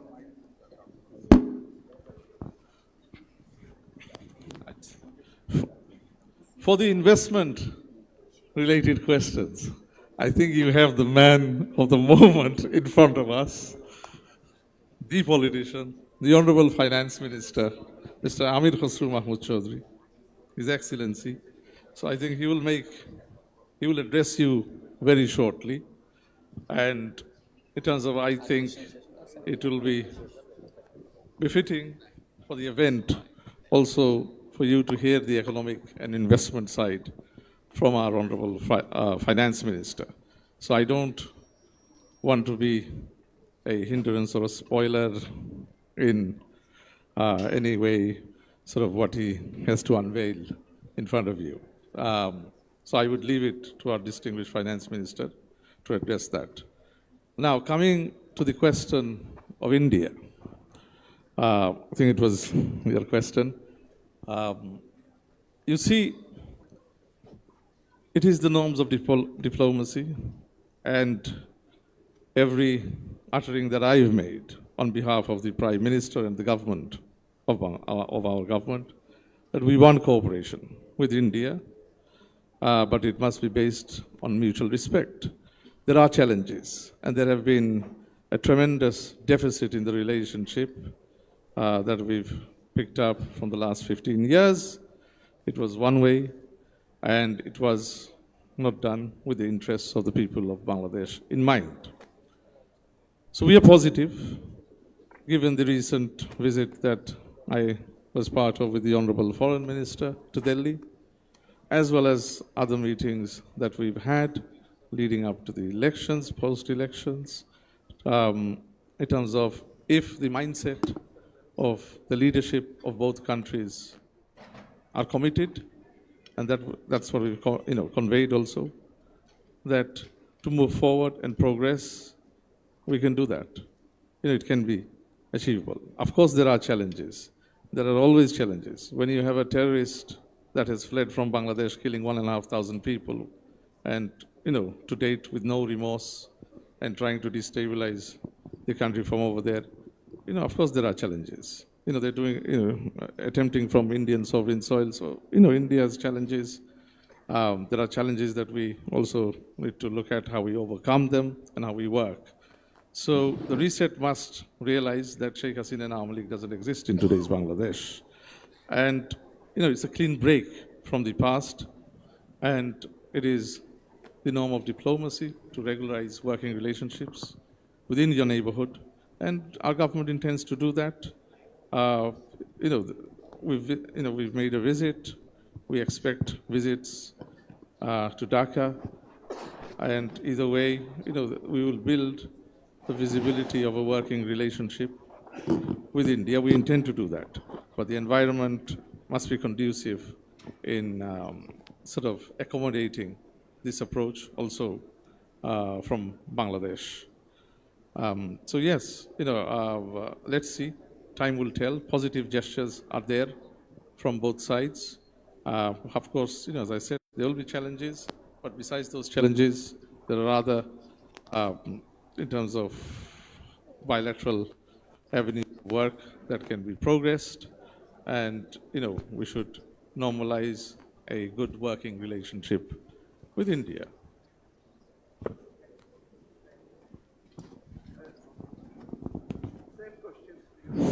No, I just wanted to answer the question regarding diversification. It is our finance minister is here, and the next plenary will start soon. We are running against time, but MOFA is committed for diversification, and our recent the budget that for 2026-2027 given by our foreign finance minister it actually reflects the diversification that government is pursuing.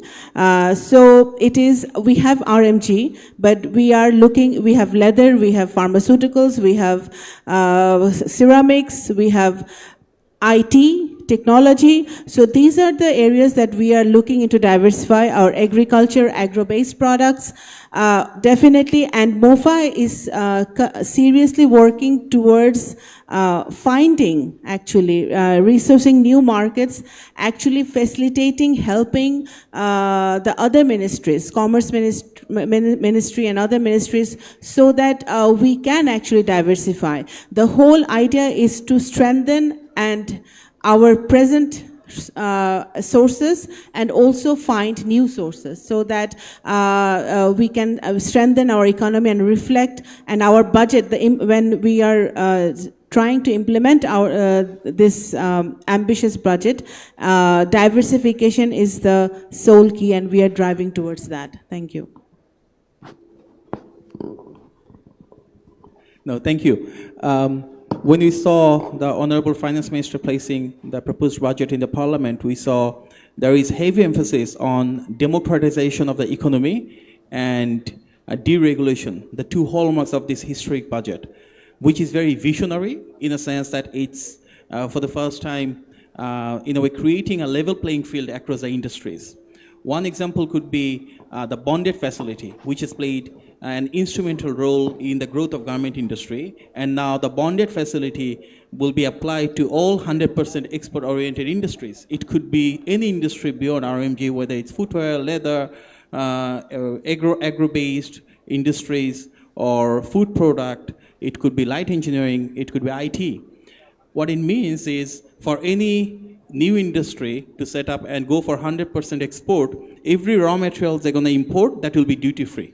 In doing this, there will be additional pricing competitiveness with the competing countries or industries, and the price of production will go down, which means the price of sales will go down significantly as well. There are also different fiscal policies and structural interventions just to make three things. One, the ease of doing business will go up. Two, the cost of doing business will go down. And three, to create an investment-friendly climate where the businesses will have more favorable policies for them to thrive. There are tax interventions. In most cases, tax has gone down for all the regularly needed goods. So there is a big domestic market in Bangladesh as well for foreign investors to tap in. We envision an FDI that on the one hand will focus on export, but on the other hand will also explore the opportunities that's available in the domestic market. There is a tremendous flow of our young generation whom will, through our education system, will prepare for the inbound FDI to be employable there. Also, the incentive of 1.5%, whether in the means of commission or any other means, that is there to promote more FDI coming in, and the streamlined process in BIDA that includes from company registration to the captain process that we are introducing. All these are to facilitate investors in an investment-friendly ecosystem where the government has made it very clear that the growth of Bangladesh will be driven by the private sector, and the growth of Bangladesh will be based upon foreign investment wherever needed. So we have come up with a highest degree of deregulation, and we believe this is historic, as the Honorable Finance Minister stated, and we look forward to taking Bangladesh further on Honorable Prime Minister's broader vision of transparency, accountability, and democratization of the economy in every aspect of that. Thank you.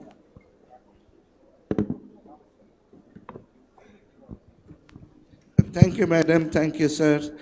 With that, we will conclude the first session. Can I request our dear audience to have a big round of applause for our distinguished panelists. Thank you. Thank you, everyone. Assalamu alaikum.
Ladies and gentlemen, I believe that we had a very intense first round of events of consequences, inconsequential for that matter.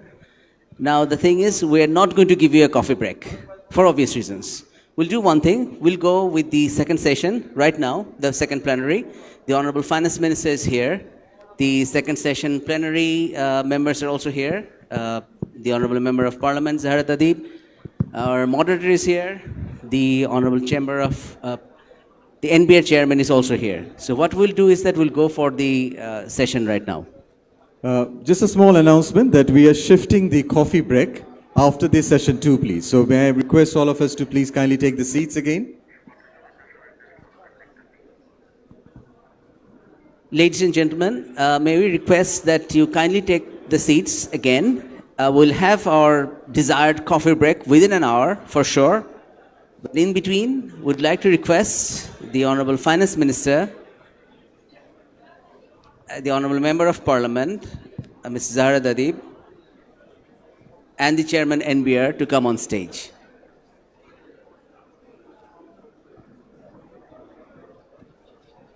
This session will be moderated by Mr. Masroor Riaz. So Dr. Masroor Riaz is also welcome to come and join us on stage, please. Dignitaries, ladies and gentlemen, may I request kindly to take your seats, please, as we will be preparing for the second plenary.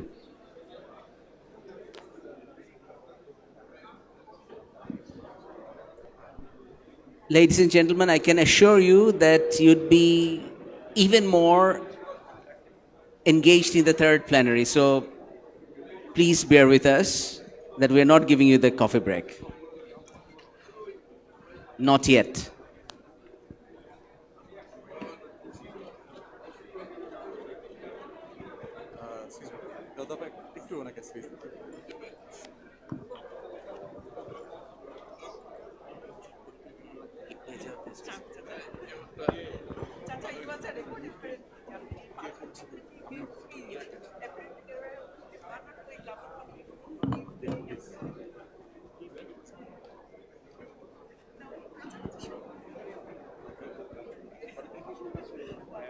That's a new stance. Wait.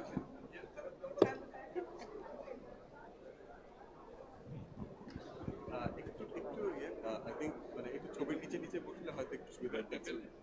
জি, আপনি ঠিক আছে।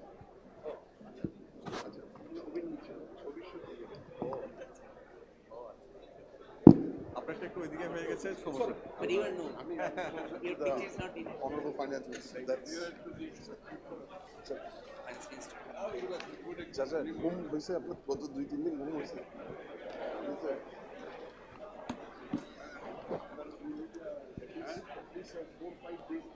Budget pass হওয়ার পর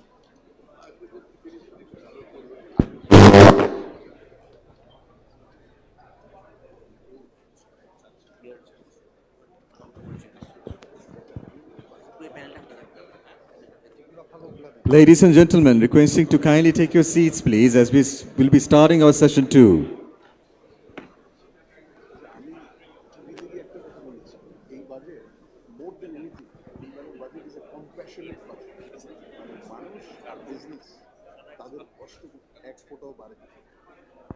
সববার বাজেটে ভয় থাকে কষ্ট বোঝা না কমছে at the same time we have given incentive to son how are you ছবি আপনি শুরু করে দেন আমি জাস্ট এখন একটা ফ্লোর দিয়ে দিচ্ছি নাহলে বসবে না আপনি বলুন Another request to the dignitaries, if you may kindly take your seat, please. We already have a panelist in our panel. We'll be starting the session 2 very shortly. In the first session, we talked about the direction in terms of policy compass. What do we mean by Bangladesh first?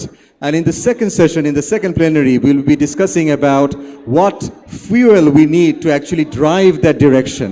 And that fuel is the capital. That fuel is the capital for growth. Without further ado, I will hand it over to our moderator of the day, Mr. Masroor Riaz, to conduct the session, please.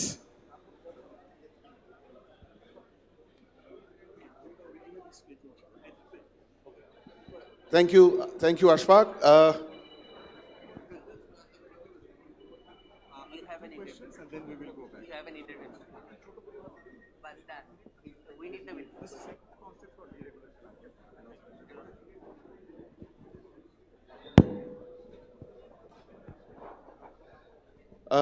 Thank you, Ashfaq. Honorable Minister for Finance, Minister for Foreign Affairs, State Ministers, advisors, officials of Bangladesh government, officials of the organizing entity, Ministry of Foreign Affairs and Bangladesh Investment Development Authority, excellencies, diplomats, ladies and gentlemen, Assalamu alaikum, and a very good morning. Indeed, a great privilege to be present here today as the session moderator for this very timely and topical initiative by Bangladesh government, Ministry of Foreign Affairs and BIDA. Bangladesh has started its journey towards a very prosperous, a new journey towards a very prosperous horizon. And that horizon is full of opportunities. Democratic transition. If I may request the audience to please kindly be quiet, because here it creates a bit of a barrier for our panelists to hear the talkings. May I just request everyone for your kind cooperation?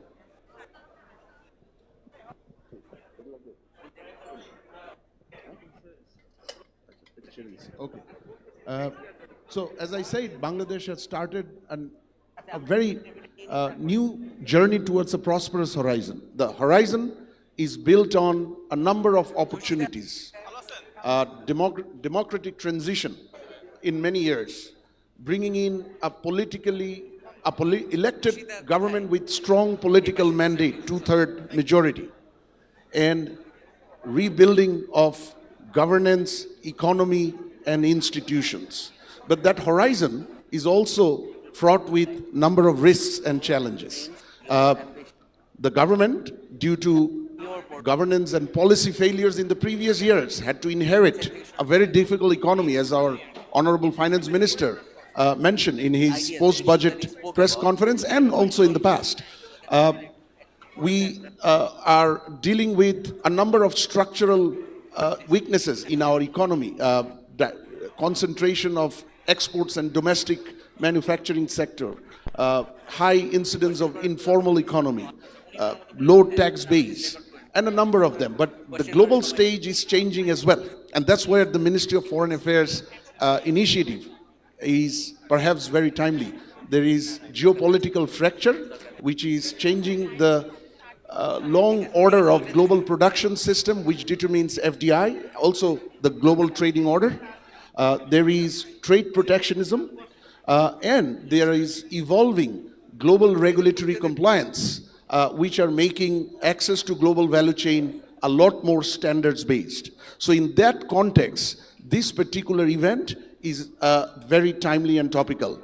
The BNP government has also set very realistic and ambitious targets. $1 trillion economy by 2034, 10 million jobs in the next 18 months, 2.5%, elevating FDI to 2.5% of GDP, 35,000 megawatts of power generation by 2034, 15% of revenue to GDP ratio by 2035. Now, all of these are going to require what we have in the title for this session, capital for growth. We're going to need capital for investment. We're going to need capital for our global value chain engagement, global markets engagement. We need capital for financing the growth, the financial sector. We need public capital as well in the form of public investments. The scenario in Bangladesh at the moment, we need some work to do. If you look at the gross capital formation, the latest figures, it has come down to 22% of GDP. FDI is 0.3% of GDP, where our comparator countries like Vietnam gets more than 4%, Indonesia 1.7%, India, close to 1%. We also need capital for our infrastructure development. Global Infrastructure Outlook says $25 billion required every year between now and 2030, 2031 for power, energy, renewables, logistics, urban infrastructure. We also have despite being the second largest ready-made garment exporter in the world, our global value chain participation is far less than our peer. We are at 25%. If you look at trade-based global value chain participation, production-based global value chain participation is even lower, 4%. The peer countries are at around 35%. Vietnam is at 66%. So in the context of that, I also wanted to mention something which is very close to our Honorable Finance Minister's heart, very rightly, the financial sector capital. We have to admit the hard realities as well, as our Finance Minister often embraces that. 36% of our financial sector's assets have gone rogue. So 1/3 of our financial sector asset is not available to fund our growth. And on the public finance side, as you know, it is one of the lowest, 7%, less than 7% of GDP, the tax revenue. So in the midst of that, a discussion, a dialogue, a global engagement, as we have diplomats and investors from all around the world and from Bangladesh here, perhaps is most critical to understand how we can better mobilize capital for investment, trade, financial sector, public finance, digital economy, women empowerment, and so on. So we could not have had a better panel than this. We have a top policymaker from executive branch, we have a politician from the legislative branch, and we have a policymaker from the leadership of the civil service. So we will go in 2 rounds to our distinguished panelists, 1 question each in the first round, and due to, I think, we would like to hear from each of them as much as we can, but due to time limitation, perhaps 5 minutes. Finance Minister said he wants to be very brief and he wants to listen more to the floor during the Q&A question. But Honorable Finance Minister, perhaps I can start with you. Firstly, congratulations on presenting what I see as a compassionate budget, a very pro-people and pro-business budget that I think it stands out from many of the previous year's budget. BNP, the government, they have as their important target and commitment to improve the business environment, the business enabling environment for investments, trade, financial sector, and so on. And that's where deregulation seems to be the magic bullet or the name of the game. So would you please elaborate to the audience here, what are the plans for Bangladesh government with regard to deregulation? And if you can also touch upon in terms of new growth drivers such as blue economy, green economy, creative economy, something BNP as well as the government has taken up as an important priority, how you are going to create a better environment for those new growth drivers to flourish. Honorable Finance Minister.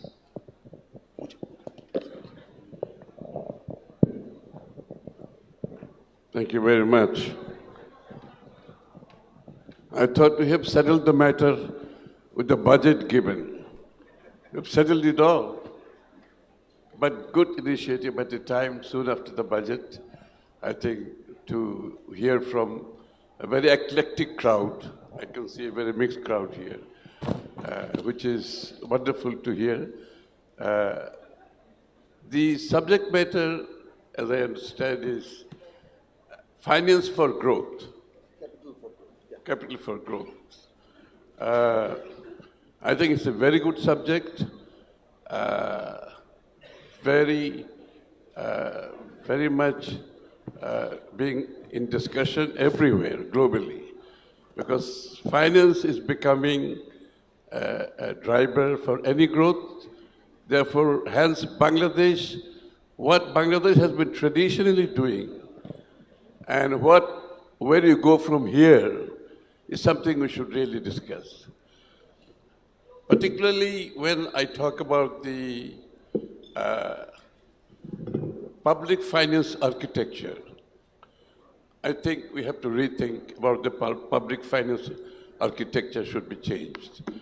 Traditionally, public finance architecture has been coming from the multilateral bodies bilaterally, local financing, and of course, the taxation.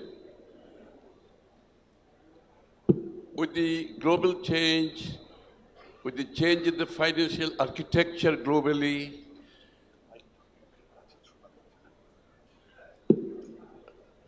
particularly when you look at the finance coming from the multilateral bodies, even some bilateral partners, the cost of finance is going up.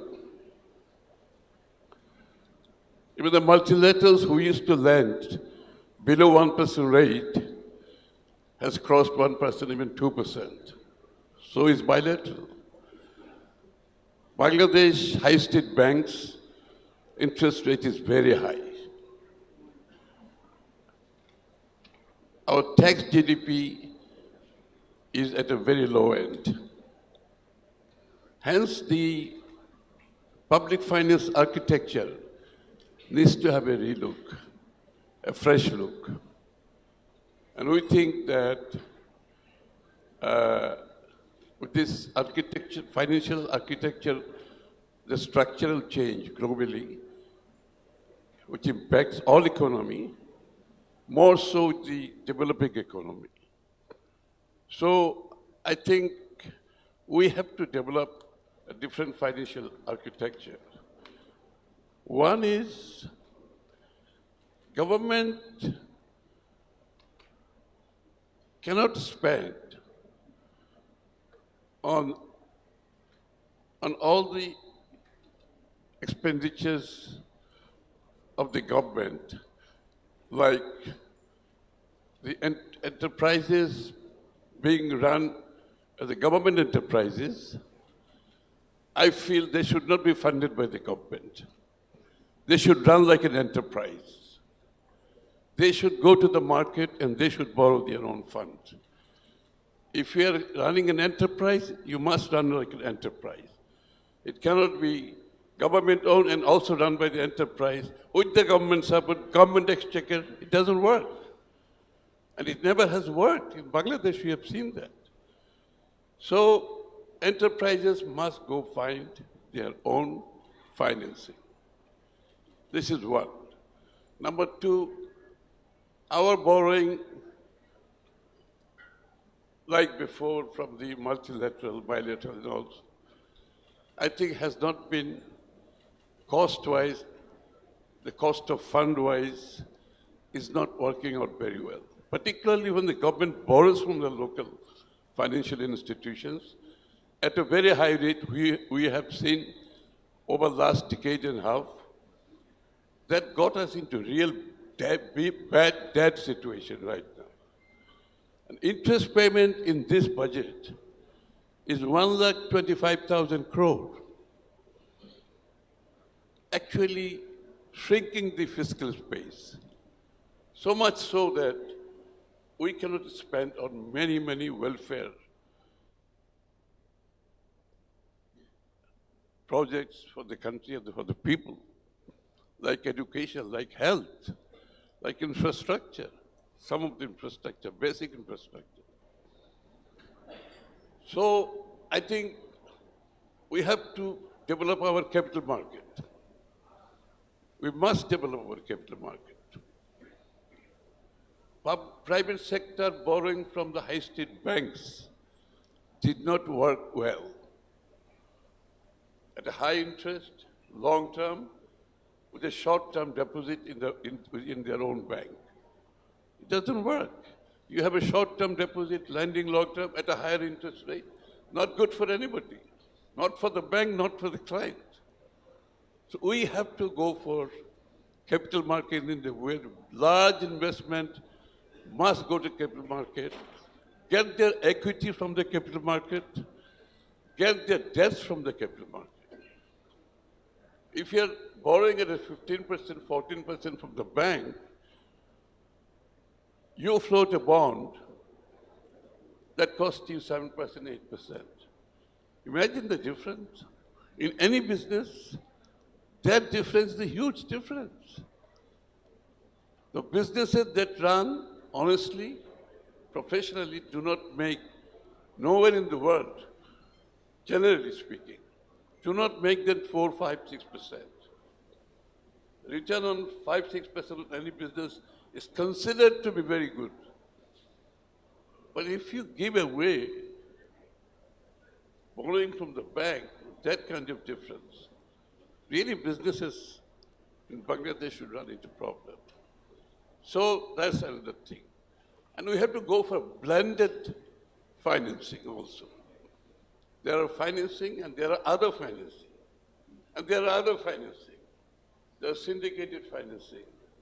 There are fund managers who come and finance, invest. So we have to blend our financing. Just don't simply follow the old traditional, go to high street banks and government exchequer. These two areas are only responsible for financing. We have to come out of this.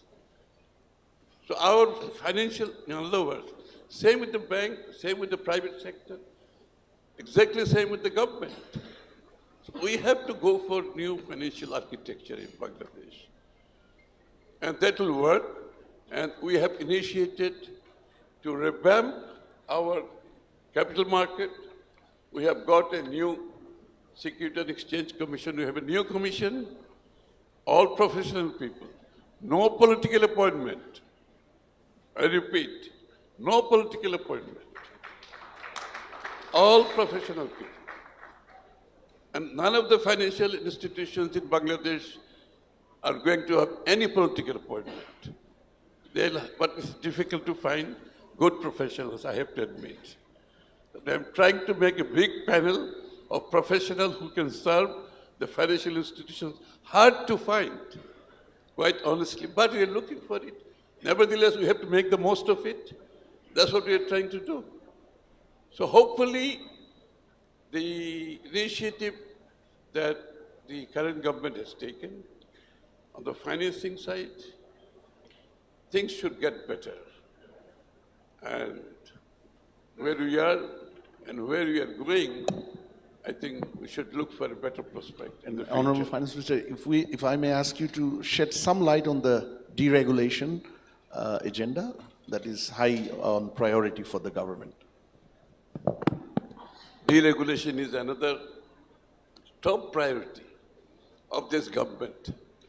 I think my budget speech,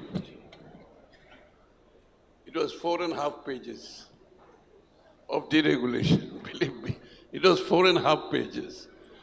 And it was so long that we have to take into consideration deregulation in all sectors. Because sometimes financial sector is not enough. We have to have a holistic approach to deregulation. Deregulation cannot be done in isolation. It is holistically, you have to approach it. So I said, as I said, I have given 4.5 pages in my speech. And I think in Bangladesh, business should not find any problem as far as regulations are concerned. I can assure you, the kind of deregulation that we have proposed in the budget, if I go on now with those here, it will take another 1 hour or so. So I can assure you, deregulation-wise, this was our top priority. And we are very passionate about deregulation, quite honestly. And we are going to have a task force who will oversee this deregulation that we have promised and recommended. A task force will oversee it. And also, we are opening a website where anybody who is affected by not non-compliance of deregulation by the government officials or for that matter anybody else, you can visit the website, report, give your concern, tell your concern, it will be taken up immediately by the task force. So it's not just the policy that we have given, we are going to execute it and everything within time frame. Any permission has to be done within 7 days. And because so many government agencies are involved, so a lot of people asking me, how is it possible? Now we have to have 19 permissions. Some says I have to have 40 permissions. How can you do it in 7 days? Then we said we have the focal point of all the agencies with the central point, and they'll be told that this is the application. You better reply within 7 days if you have any problem. If you don't reply within 7 days, it will be taken, the permission is given, and the license will be given. It is as simple as that. As simple as that. No, anybody not complying with that will have to be taken to task. No compromise on this. Deregulation is the key. We understand it only too well. Only too well. Only believe me. This is exactly why not only we have given what deregulation is going to take place, but how to execute it. This is what we have given. So if you want me to read out the long list, I don't have it with me, but that's going to take a long time. So No, I think you have made the point of how important it is for the government as part of its strategy for building an enabling environment for business. So thank you, Honorable Finance Minister, and also on the financial sector, on the capital, the new financial architecture, public finance, PPP, and private participation wherever possible, and then the capital market, and there is no alternative to that. Thank you so much for those reassuring, sharing those reassuring vision. On the capital market, it's not just the reorganization of it; it's the products that we need. We need many products, not the equity. We need the bond. We need we need various securities which should be available, so any businessman or even the government can go to the government. Why can't the government go to capital market? Why should only private sector? We suggest the government should also go to capital market. Municipalities who have the profitable projects, they can go to capital market and borrow. They can borrow municipal bond. We are also going for municipal bond. So the city corporations who have profitable projects, they can go to capital market and borrow. Why should the government exchequer has to pay for the enterprises of the government? If the government has an enterprise, it must run like an enterprise. Indeed, Honorable Minister, the new products, mutual fund asset under management in Bangladesh is only 0.2% of GDP, as opposed to 16% of GDP of Vietnam and 54% of GDP in Malaysia. So just tells you what a great horizon, great opportunity we have. Thank you, Honorable Finance Minister. Let me now turn to Barrister Zarat Adib Chaudhary, a young female parliamentarian who's also shares a legal and corporate background, who have been part of multinational company as well. Barrister Zarat, women are more than 50% of our population. There is no development or prosperity that can happen without engaging women in the mainstream economy. In our country, the women economic participation is anywhere between 38% to 44%, depending on whether you're looking at Bangladesh National Service or globally run models. As this is half of the men's participation, 80%. We have to increase. So how central do you feel as a politician, as a legislative assembly member, that how important it is to enhance or create opportunities for women for greater participation in the economy, and what would be some of the critical ways to do that? Over to you, Barrister Zara. Assalamu alaikum, adab. A very good morning to all of you. Thank you, Mashur Bhai. As you mentioned that I come with a bit of a legal, corporate, and now a politician's background. So I would start with an honest admission, right? Bangladesh is a country of colorful, vibrant, emotional people. From 1971 to 2024, we have seen women took equal responsibility when it comes to protest, when it comes to ensuring the country's democratic path. But when it comes to recognizing their contribution, we have failed miserably. The moment the contribution from the women's were over, their role in the society, their existence was denied. Their role was systematically confined. And even in 2026, it's extremely sad, unfortunate that we saw a question being raised regarding their presence in the society, in workplace, in political leadership. But this is about to change, and not just through words, but with a definitive action plan. Bangladeshi women have raised their expectation. They have indicated their demand through the landslide victory given to Bangladesh Nationalist Party. And it's not because the Bangladeshi women just favored one party over the other. It's about because they saw the clear action plan, the plan that we are going to deliver in the coming days, weeks, and years. So I'm really thankful to our Honorable Prime Minister for declaring such clear action plan for the nation.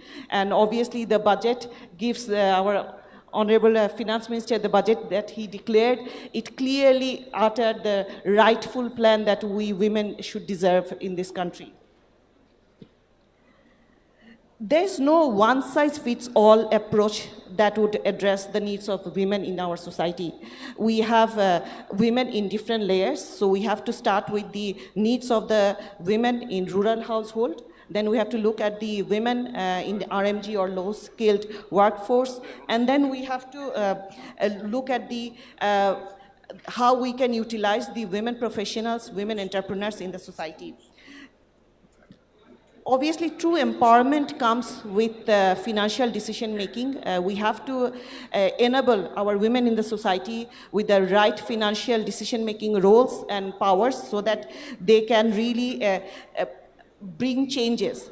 You could see that once you give the financial decision-making within families, in the hand of the mother within a family, you will see that her voice changes. She gets her own voice, her role within the family changes, the society starts seeing differently. So, and this is where I see that we started bringing change. There are lots of questions regarding the family card and all, but I'm really proud that I'm part of the parliament where we are discussing of giving 4 million women with family card. This family card is going to change substantially the dynamics of these women in their role within the society. They are going to have their decision-making power. And this is going to impact not only just the women that we are talking about. We have seen that once you empower a woman, she is empowered as well as the people surrounding her within her family are also being impacted. Next, if I look at the women of the low-skilled or RMG sector, we have to accept the reality. The dynamics of the RMG sector are not going to remain same. It's going to change. We are seeing that with the AI, robotics, and everything, the nature of the roles will be changing. The demand may go down of our RMG workforce. So in that case, I see a clear path. It's a clear path declared in the budget where we are emphasizing on skill-based training. We are utilizing the unique skill set of women in nursing opportunity, in caregiving opportunity. There are a very clear plan has been declared through which women can be transitioned from their current role to different roles, and where they would be upgraded. Their contribution will be upward moving. Next, where I see a massive change is the role of the women entrepreneur. It's not about just talking about proudly that we have women entrepreneurs. We have to see how we are helping them to scale, how we are helping them to make a bigger impact in the society. So here, I'm really thankful that there has been given specific tax exemption. Lots of funds have been created, startup funds and CMSE funds have been declared, as well as the deregulation, right? Deregulation is not going to change the life of the big investor. It's going to change the life of the small entrepreneurs too. And women entrepreneurs, given the challenges they face to come out of their family, go and do business, if we can make their process simple, obviously that's going to change their lives. So I'm really hopeful. For the first time, I see a comprehensive plan backed by a clear deliverables, so which uniquely, which acknowledges the unique needs of the women of all segments. And this is the first time I see that women's talents, the unique talent skills are being recognized as an asset. So that's how I see it. Thank you. Thank you, Barrister Zara. I think that's a very pragmatic approach, looking at women from different angles, women from rural-urban perspective, particularly the ones who are in the lower income segment or vulnerable group, where family cards and similar effective social protection measures can actually empower them. If and as and when inflation goes down, I'm very confident the family card is going to be very helpful, not only in women empowerment, but also their economic and rural economy enhancement, right? Now, over to Mr. Abdul Rahman Khan, Chairman, National Board of Revenue, an institution everybody would love to get the attention of, positive attention of. And I've had the fortune of working very closely with Honorable Chairman on revenue reform issues over the last few years, and previously in the finance division on fiscal issues. And, you know, Rahman Bhai, government has one important target and one important challenge, highly relevant to revenue. Target is 15% of revenue gradually by 2034. But as Honorable Finance Minister said, the fiscal space, the government inherited a very constrained space. And the key reason for that is our challenging revenue collection, revenue environment. Now, government has a plan for transformation in the economy. Our question would like to hear from you, how are the fiscal policies, particularly NBR, the tax policies and tax administration, how is NBR preparing to align its policies, particularly in tax policy as well as in tax administration, to deliver, help the government better deliver its economic and transformation priorities, particularly with regard to widening the tax base, bringing in greater compliance, more business-friendly tax regime, and so on. Over to you, Rahman Bhai. Thank you very much. In fact, any discussion on Bangladesh economy, either academic discussion or the discussion by the economist or even civil society and business community, the conclusion is that we must increase our internal resources. Honorable Finance Minister also today mentioned that the amount of interest that the government has to pay every year because of domestic and foreign borrowing accumulation. So how we will be, getting out of it? Definitely the answer is we must increase the tax revenue. Again, this is a big challenge and dilemma that what should be the ideal fiscal policy? Should only focus on tax revenue? If we do so, then what about the employment? Who will create employment? Today we have heard that our very, vital sector, export sector is declining. So this is a huge message for us. We have heard that many industries, shut down. Now the government is trying to rebuild them and restart them so that they can create employment. The private sector is creating employment. So this is a huge dilemma. If we increase tax indiscriminately, if we don't heed to our business community, then definitely the growth will be, getting affected, and employment will be getting, affected. So that is not definitely the government objective. So creating balance between facilitating the business so that they can grow. This year's our main philosophy of fixing the, tax laws and deregulation measure. The main focus on basically how we can facilitate business, how can we give relief them so that their cost of compliance get reduced, and how can we allow them to grow so that we can get more revenue from their expanded business. So these were our basically main focuses. That's why probably you have seen that it's very unprecedented budget that, and from our Honorable Finance Minister and even Honorable Prime Minister spent so many hours with us giving his wisdom, so that the main focus is people, so that we can allow the business to grow, create employment. This is our main focus. And next is how we can deregulate the business process.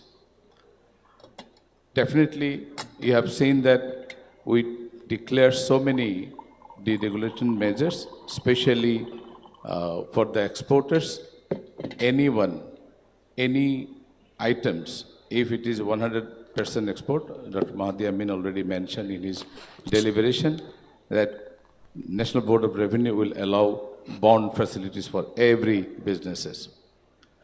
And also you have seen that the current bond owners and the non-bond owners, they will be getting this similar kind of facilities so that they can easily export. And to make compliance easier, we are trying to automate all the processes. Last year, we made compulsory, the use of national single window, and this is giving us very good result. More than 1.2 million people, they get their license permit, from submission online and delivering their certificate online. 90% of the certificates were issued by one day. And you'll be surprised to know that even within 1 hour, more than 50% certificates has been issued from national single window. So this is an example that if we allow our business people a platform, single platform, whereby they can do whatever they need is very, very important. Last year, we made compulsory submission of individual e-return, and more than 4.5 million people, they have submitted their tax return online. So this is another good example. And we made compulsory use of automated bond management system, customs bond management system, and that is also giving us very good result. So in coming days, from next year, we are going to introduce online corporate tax as well, so that the corporate tax return submission is getting very easy. And another big complaint from our compliant taxpayer is that the selection of audit, these are not based on risk analysis. Now we are going to introduce, we have introduced in fact this year, very recently, we have selected around 80,000 individual tax files based on risk analysis, and selection was automated without any human intervention. So these will create big confidence to the investors and the taxpayers that National Board of Revenue is doing justice, and the confidence between, trust between tax authority and the taxpayers will be increased, I think, greatly. Next, what we are thinking that we are collecting tax, this year it is a paradigm shift. We had a minimum tax regime whereby whatever we collect, we say we are not going to allow the taxpayers to get adjustment or get any tax refund. From this year, we said whatever you pay, this will be considered as advance tax, and you'll get your tax refund through automated process. There will be no human intervention. In VAT, we have started paying VAT refund, and from next year, we will be starting paying the tax refund as well to the individuals first and then to the corporate taxpayers as well. So all this simplification will build confidence to our investors so that they will invest more and they will grow. From their growth, we will get bigger revenue. This is our target. Thank you, Honorable Chairman. I think this is what I think the Bangladesh and the global economic business community have been looking forward to, what we see in this year's budget, where burden, rate and compliance burden have all been tackled to the extent possible to bring it down. As Honorable Chairman said, we see increasing effort to minimize human interaction, but also to reduce discretionary authority, because where there is discretionary authority, no legal change delivers intended outcome. So I personally thank the Honorable Finance Minister and NBR Chairman for this. We'll now move to second round, but this will be a shorter duration, perhaps 2.5 minutes each, because as Honorable Finance Minister said, we'd like to take at least 3 or 4 questions, but if time allows, perhaps a few more. I'll now go back to Barrister Zarat. So you outlined very eloquently how different layers of women citizens in Bangladesh, female citizens, can be engaged, rural, as employees, as entrepreneurs, and so on. With regard to some of the enablers, such as access to finance for women entrepreneurs, or even very micro entrepreneurs, skills,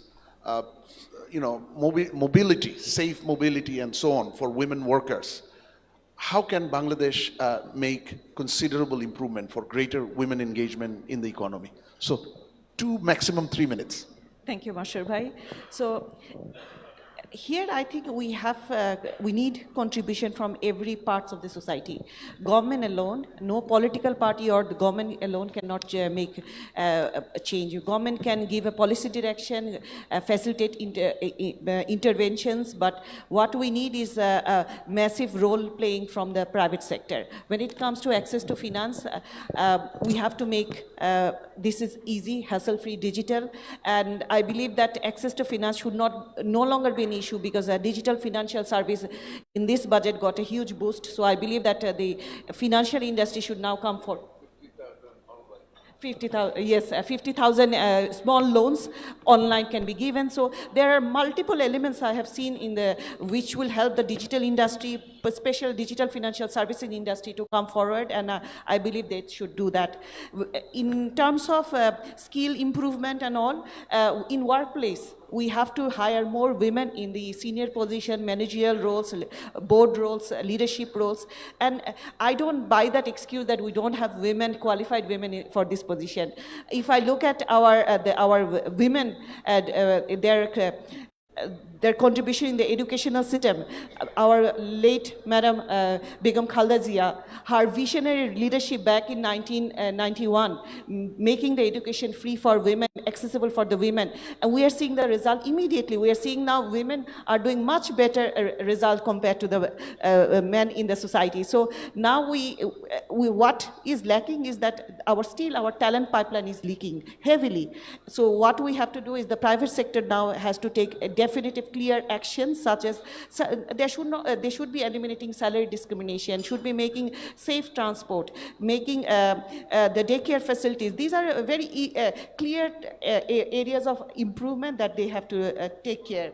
And then obviously we have lots of development partners, foreign friends present here, and I would really welcome you to come and work with our business leadership, our Chamber of Commerce, our industry association in knowledge sharing, as well as helping them in capacity building. But I would also like to highlight we have to speak about the elephant in the room.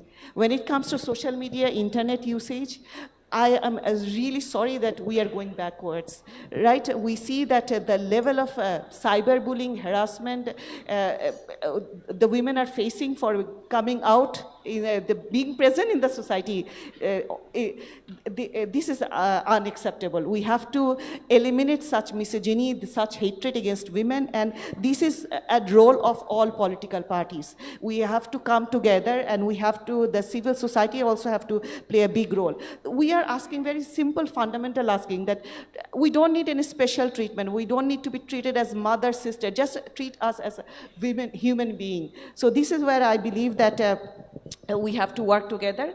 And women also, I see lots of women here in the audience as well. So I ask all women to also come and claim your spot in the room, seat at the table. I don't think that all women can do have the access to the platform, but the women and professionals, entrepreneurs, I believe that they do have the ability to come and get the senior roles. They should ask for board seats, and regulators, I see that regulators are also giving enough incentives for such changes to come. And to connect this with my... There are 30 seconds. I will finish in 30 seconds. Just to connect this with my personal story, right? I moved from corporate to now in political role. And why I came, why I made this change is the personal calling. If you cannot change the system from outside, you become a part of it. And even if I took a path of reserve seat category member of parliament, but I believe that this gives me the platform to bring the change being an insider. So I believe that now I really see that it's no longer words. We'll see, I'm really hopeful that we'll see the real changes in the society. Thank you. Thank you, Zara. That's the confidence we need to impart, and legislative members like you impart that confidence or that note of confidence to millions of women, young women in our country. I'll go back to our respected NBR chairman. Ronbhai, you did mention a few automation. You alluded to the automation issue.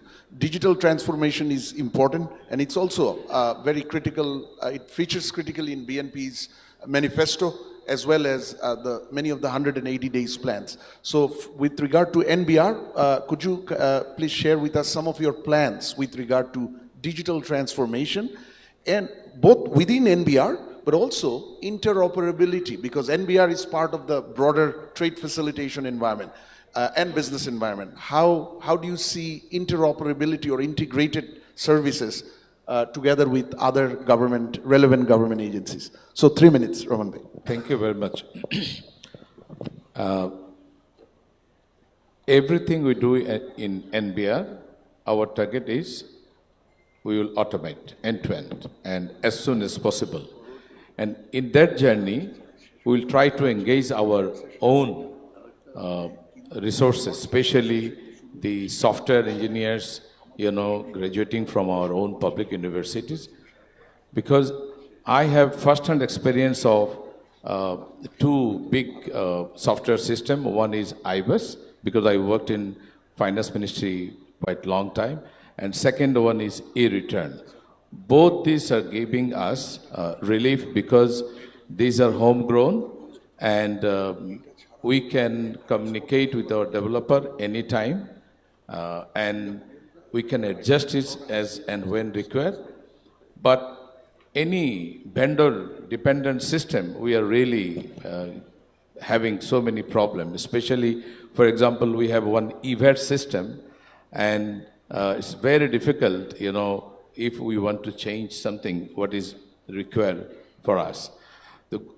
From next July, we are going to make compulsory submission of VAT returns all online.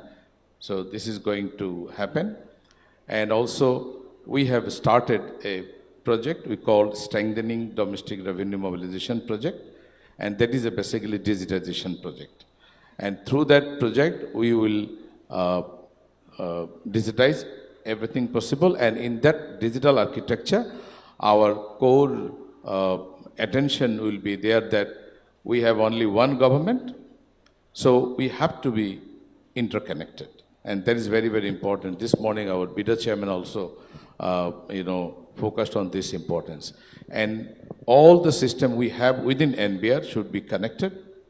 By this time, we have we are connecting our Executive World and e-return system and also e-VAT system and also some other system like single window system. We are integrating single window system with Executive World, and we are implementing the risk-based selection of physical examination in the customs area. And again, we are having some problem because the Executive World is a UNCTAD developed software. So every change request we provide, it takes at least 3 months. So this change request we made, and they are taking some time. And soon after we complete, we can start a new regime. That the risk management system, which consignment is going to be, selected for physical examination, will be based on AI-driven analysis. Because in our executive system, we have data for last 30 years. So why don't we use these? That software has been developed, that criteria has been fixed. Now we need data, imported data from Executive World system with our national single window. So our focus is that we will do whatever we do in NBR, including the performance measurement system of our staffs and officers. That is very, very important. How, far they are following the rules and regulation, how far they are deviating. This thing also need to be recorded and then need to be evaluated as well. So this is what we are going to do. Thank you, respected Chairman. I think that's reassuring, particularly two aspects. Risk management, I think that is absolutely the cornerstone of modern day effective, business-friendly and taxpayer-friendly revenue management system. And also, as you mentioned, it's not only about service delivery, but it's also about internal institutional governance, like the performance management system. So that takes us back to our Honorable Finance Minister for another 3 to 4 minutes before we open the floor. But this round, Honorable Finance Minister, is about building confidence. And if I may mention, one of the key feature of this year's budget on Thursday was actually your speech. As you were providing the remarks around maybe 5:30, 6 p.m., I was at Prothomalo doing a live on budget, and we all agreed. Over there were entrepreneurs, there were Prothomalo senior staff, that this is perhaps one of the best budget speech we heard in the recent history. Very structured, very forward-looking, solutions-oriented. The 10 priority points that you mentioned resonates to many of the critical problems that Bangladesh economy and governance faces as we move forward. So thank you for instilling that sense of confidence through your speech. But we also need to instill the same level of confidence for our broader economy, our business environment, our trade facilitation, to our global and local business and economic partners. So what would be your message, Honorable Finance Minister, to our global economic community, which includes our development partners, multilaterals and bilaterals included, for building confidence? And we missed hearing from you one element in the first round, something very important for BNP's agenda, and you also creative economy. So if you can shed a minute or 2 minutes on that as well. Honorable Finance Minister. All within 3 minutes? Thank you. I want to get back to what our Chairman, National Board of Revenue, have said. And there has been quite a bit of improvement with the NBR, no doubt. But quite honestly, we have to recalibrate and reset how NBR should function, in spite of the development that has been taken. And NBR policy-making body is very, very important. The policy made by the NBR tax policy has a great ramification in the economy. Hence, you've got to have an expert group who will formulate the NBR revenue policy. So this is where we have been going wrong for quite some time. because the body that prepares the policy for taxation system must truly understand what their policy means, what is the ramification of the policy, number one. That's the policy-making body we're going to have in the future. And there is a bifurcation, that then you have the execution part of it, which will be executed as usual, you know. So if you get your policy right, your life is much easier executing it. So this is what we are going to reset as far as NBR is concerned. Now on the confidence, you think I have not been able to bring confidence as yet? I thought we tried to bring confidence. Actually, everything in the budget and in the government policy is quite categorically mentioned. The areas, the policy, how they are going to execute it, and all the citizens of the country is included. When we talk about inclusiveness, I think you cannot be any more inclusive than this. We have taken into account every citizen of the country. And actually, I was accused by one of my friends, it's a bit of pro-leftist policy, you know, because so many welfare programs that has come into play. But the fact that the people who have been left out of the government economic policies for a long time, it's our duty to bring them in. The financial inclusiveness is important. What we have been always promising, that how do you make it financially inclusive? So that is where the idea of creative economy came into play, actually, so that we can include all the citizens of the country. Now, the people working in rural Bangladesh, an artisan, for example, a theater artist, a singer, a designer, an artist, and the whole rest of these people who are working across the country in rural Bangladesh, they never got that real support. They were never brought into the mainstream economy. And their products have not been monetized. So what we are trying to do, a guy, a gentleman, a lady, in rural Bangladesh, an artisan, doing his or her thing, like making a pottery, weaving some clothes, cottage industries, anything, any product, we want to give them support by way of lending them, by way of giving them skill if necessary, by way of designing them, giving them the designing support, by way of branding their product, and by way of giving them the platform like Amazon, eBay, so they can sit at home and sell their products. Nothing that we are inventing in Bangladesh, it is happening not far away from us. So this is the creative economy that has come into play in this budget. And it is expanding. And we have started very small with the ones I named. Now I find that heritage property is coming into play. Now I find that the OTT people who are making films is coming into play. As we go on moving with this project, we find more and more areas are coming into play. All sorts of people are coming into play.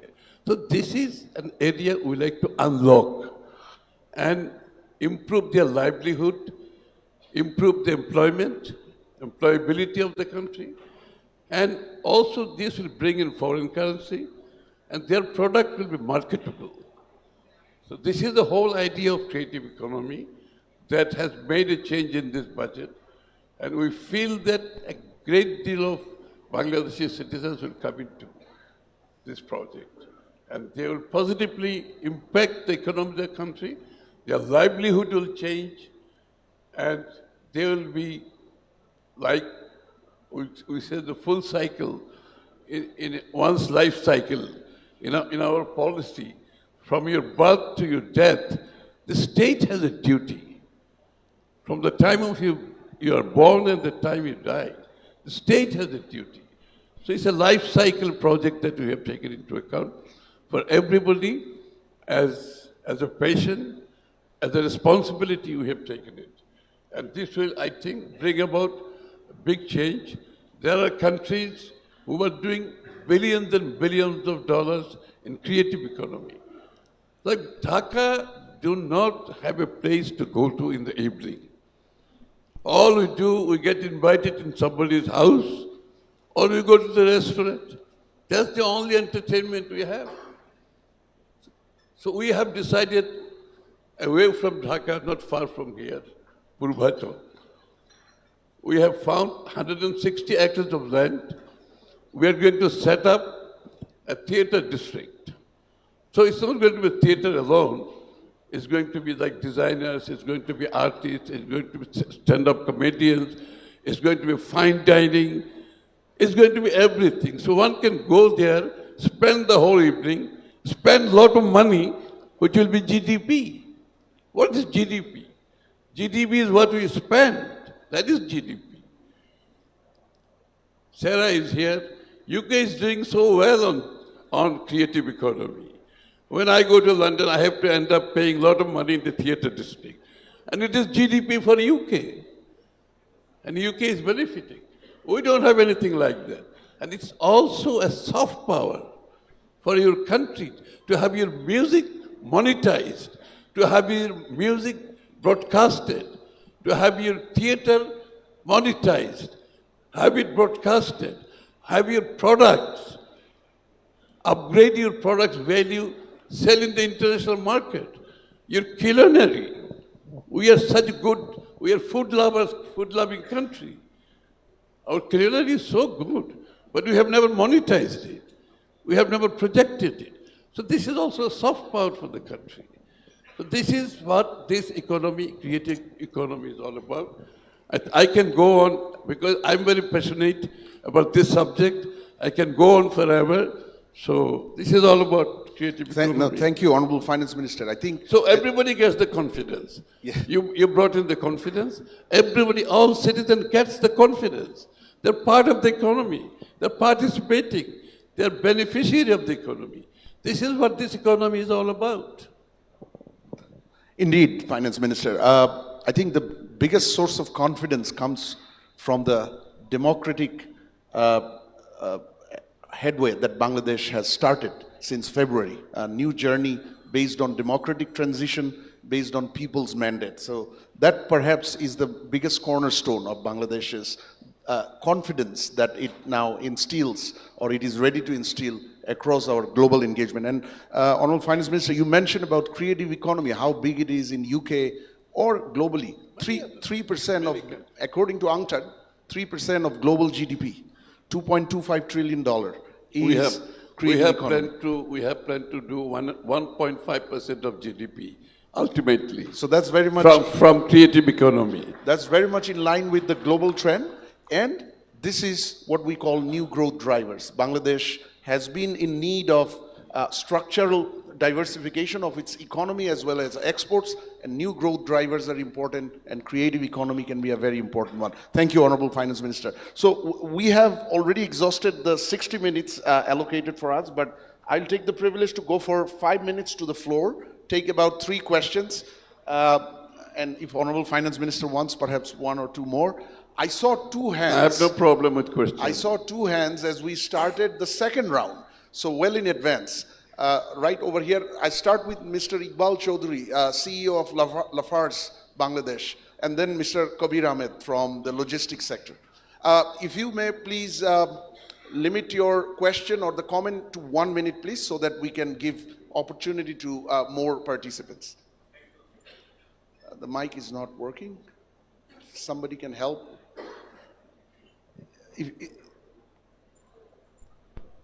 একটা mic দিতে হবে এখানে please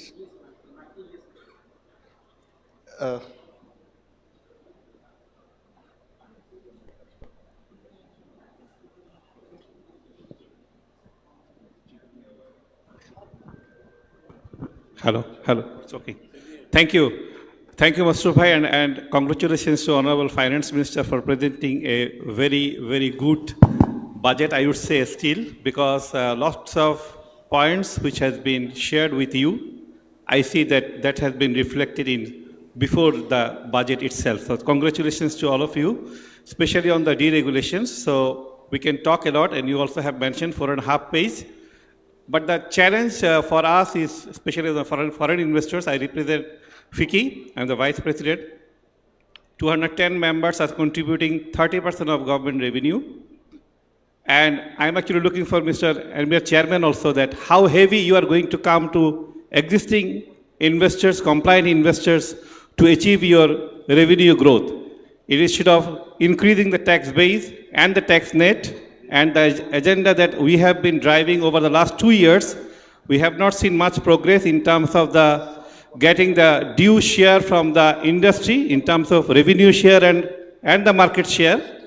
The idea is well placed, but somehow it is not progressing. So I request you to share your plan, how heavy you are going to come to existing investors to get your additional revenue, or how much, what is your plan to expand your tax base? Thank you, Gulbhai. I think the question is very clear, but we'll take the 3 questions and come back all together. So, Mr. Kabir Ahmed, then I saw a hand here and a lady over there. We also need to be balanced on gender count as well.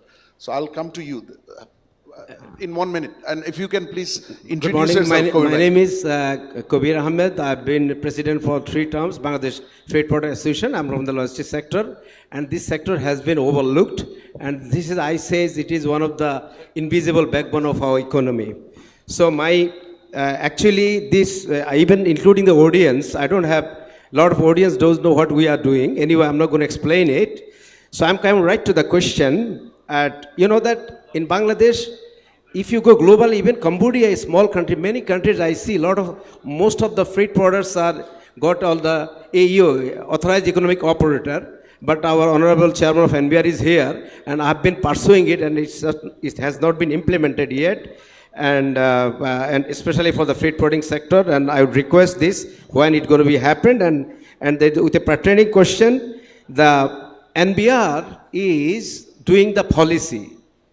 And when NBR is doing the policy, are NBR sure that what policy they are doing for the freight forwarding sector, do they have adequate knowledge about this sector to do? So I would say whether NBR has any intention, whenever they are doing this kind of policy for any sector, they will onboard them together when they are making the policy. Instead, in the budget time, they are bringing them for 1 or 2 minutes and taking the questions, and at the end of the day, it's not happening. Thank you. Thank you, Gauri.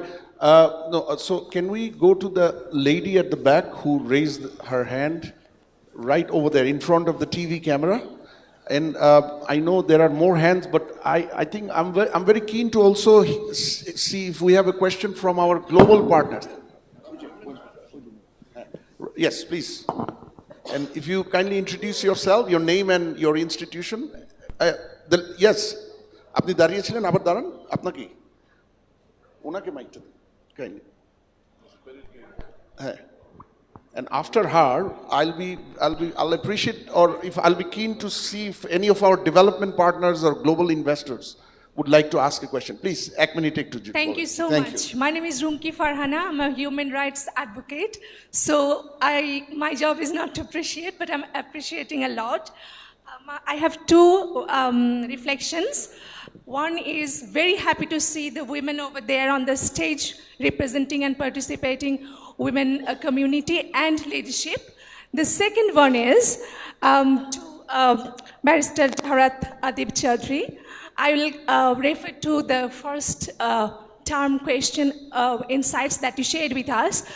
My question is about, I'd like to hear from you actually about how about the women working in the informal sector. For example, the unpaid worker, caregiver at home, mothers, housewives, grandmothers at home, their emotional engagement turns into physical labor and the mechanism keeps them deprived from economic returns. So are you having any policy or regulations on that? Thank you very much. Thank you. It's a very clear question. Do we have any question from our global partners here? If not, I'll go for one final question in this table because he's been raising his hand for some good time, and then we'll come back to our panel. এই যে ওনাকে একটু দিতে হবে। আমার মনে হয় আপনি বলেন, শোনা যায় এখানে, অসুবিধা নেই। Thank you. My name is identify Shahnawaz. yourself, My name is Shahnawaz Khan Shizu. I'm a filmmaker. My film Not a Fiction, which already got 3 Oscar qualifying selections and got award at Prague Film Festival. So we met before with our finance minister before the election on a policy dialogue show where he told me about that the BFDC, Bangladesh Film Development Corporation, was founded by his father, and now he is focusing on creative economy.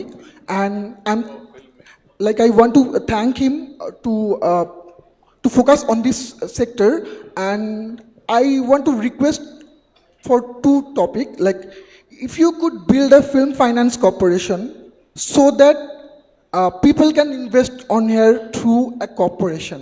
Also, if you wanna be a soft power, you need to build a film commission. Like UK have film commission, South Korea have film commission, but Bangladesh have no film commission. So, like, if we have that film commission so that the whole industry could blow up. Thank you. I think Could it's very boost. clear. It's related to creative economy. So we'll come back to our panel now. I think we have one question for NBR chairman, one for Barrister Zarat, and Honorable Finance Minister. This is about creative economy, film commission, film development corporation. In other words, the enabling environment for creative economy. So I take first 2 questions. One from Mr. Iqbal Chaudhary that what about the pain of compliant taxpayers, whether we are addressing that or not? Yes, we did. One of the biggest complaint was from the foreign investors that our effective tax rate is very high because we disallow a lot of expenditure, even we disallow the genuine expenditure because we didn't, or we forget, or we didn't know that tax has to be deducted. So this law we have abolished. Second question is your counter, how to catch your counterpart? The answer is digitization. Now, from next year, we will be getting all corporate tax return online, and we will be getting all data. So our system, when we select for audit, that will use the benchmark. We will use the compliant taxpayers' data to compare with the non-compliant taxpayers so that we can address that. And definitely this year, you have seen that we are trying to increase our tax base. So definitely we are trying to do that. We do not want to disturb our compliant taxpayer more and more. That is not our motto. And second question from Ms. Kabir Ahmed, whether the NBR people know the business process. We confess that we don't know, but we learn from you. Whenever we have, this kind of policy issue, we arrange meetings with everybody, both or 2 or 3 conflicting parties, and through that process we learn. It's not only 1-minute job. Especially your policy issue that has been suspended because all the parties didn't agree. So it takes time. Thank you very much. Thank you, respected Chairman. Barrister Zarat, question on, I think, homemakers. How do you bring them to you? So I think this budget also addresses the quality of lives of women. So when it comes to the women who is, she mentioned about the being caregiver at the house, right? We have elderly people, we have young children. So the women also play a very important role of homemaker, managers of the household. So this budget makes several contribution in terms of ensuring quality of healthcare, right? So second is the skill development, education. So and also there are special funds being allotted for the vulnerable women group. So I see that overall, as our Honorable Finance Minister mentioned this, and you also mentioned about the compassionate budget and touching every lives of every lives of the citizens of this country. So I don't think that the women in the households are left behind. They are also being empowered with this family card is one example of financial empowerment, skill-based, so that, and also side hustles, right? So there are also online business, this type of thing that the women can do from her own house, one product, one village. So we are not just talking about urban women, we are also talking about the village-based women where they can be also participating in the creative economy. So I see that it's going to touch the lives of every household, every place where they are. Thank you. Thank you, Barrister Zarat. I think that's what Honorable Finance Minister says often, democratization of the economy, basically creating equal opportunity for all stakeholders. Honorable Finance Minister, one question for you and any final thoughts from you. The question was on creative economy with particular focus on films. Yeah, film is very much at the front and center of it, obviously. We know the countries that are so famous for their own films. Even the Koreans, look at how the Koreans are being watched all over the world. And we don't even understand the language in good part of it. But yet we love it. My children, my grandchildren, they all love it. So these have no boundaries. Music, film, culture, culinary, theater have no boundaries. So this is where a country's soft power lies, and this is where a country's economy lies also. This is how a good part of your economy can be really revamped through such activities. So I think we are all for it, and we are actually have started working on it. Our film industry is still a lot to ask for, to be quite honest, but we are making our programs. We like to use our FDC studio lying practically idle, so we want to get it going all over again. And we are using all our Shilpakala Academy. All over the country, the branches, we are activating those. And there will be creative economy hubs all over the country. The Shilpakala Academy and also others, property, government property lying, sitting idle will be used for creative economy.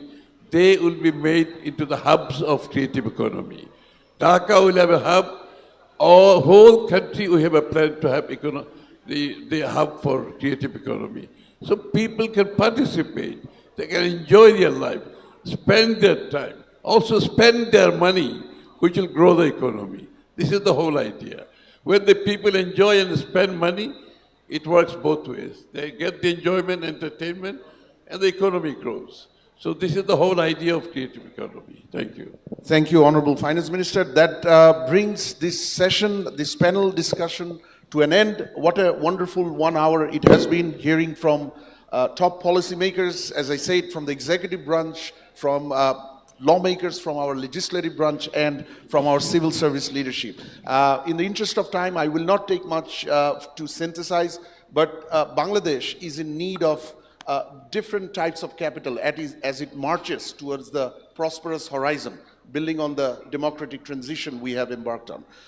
We need commercial capital, we need financial sector capital, we need concessional capital, blended capital, and so on. But we also need the soft capital as well, social, institutional, human capital. And all of that are going to require, on one hand, the right confidence building signals from the government, which we have seen not only in the budget but also in the manifesto, and it is going to also need walking the talk. So ultimately capital will go where there is macro stability, there is institutional efficiency and governance, where there is financial sector governance, and where there are reform signals. So let me thank our distinguished panelists, Honorable Finance Minister, Barrister Zarat, and respected NBR Chairman Abdul Rahman Khan. I will now invite our Honorable Ministers, State Ministers, Advisor, and Foreign Secretary who are at this table to kindly come and join the panel here for a group picture that the organizers will take. So if we can have the honor of having you all on the stage.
I forgot to mention the sports economy. Sports minister is here.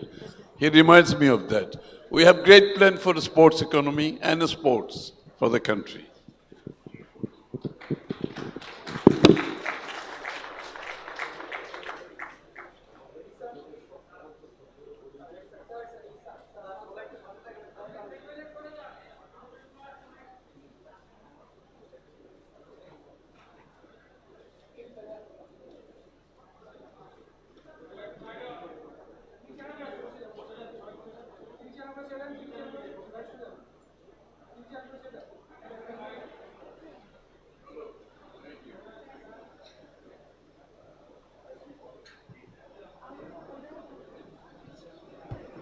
As we take the panel photo, may I also request our audience and delegates kindly to be seated.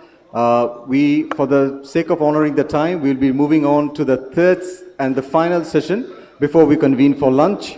There are two announcements from our end. The first is that you probably all have been given in the pack the idea note, a small document like this, where there's a QR code as well. We request all of the delegates, we couldn't hear from all of you, so we really request all of you to kindly fill it up. Advise us, consult with us, because this is our document for the partnership. This is the document on the basis of which we will be following up with all of you. This is the document that we will be contacting on behalf of Foreign Ministry to understand and map the priorities so that we can put you together in our plan. After the final session, we will be convening for lunch. Also, two announcements, most of you have already seen. There is an exhibition going on, a small art exhibition that we have organized along with the Jude exhibition. So please feel free to visit those stalls as well.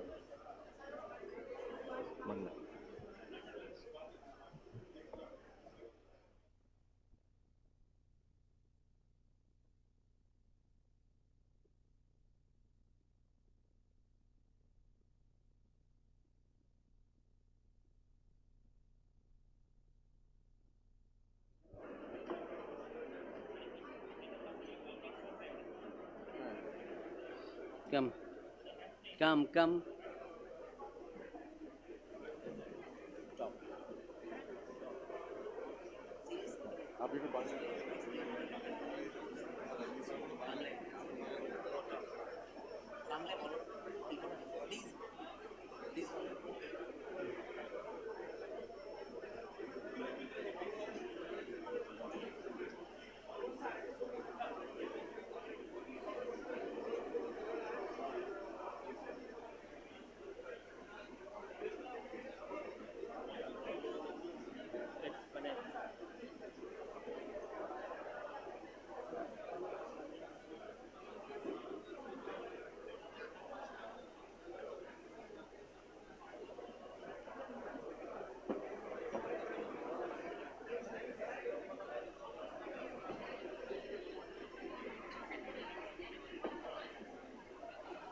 May I have your kind attention, please? Distinguished guests, may I have your kind attention, please? We'll go for the next session right now. Apologies that we couldn't give you the much anticipated break. উপস্থিত সুধী, আপনাদের সকলের মনোযোগ আকর্ষণ করছি। আমরা এখন আমাদের শেষ সেশন, আজকের এই কনফারেন্সের শেষ সেশন আমরা এখনই শুরু করতে যাচ্ছি। আপনাদেরকে অনুরোধ করছি, আপনারা নিজ নিজ আসন গ্রহণ করুন।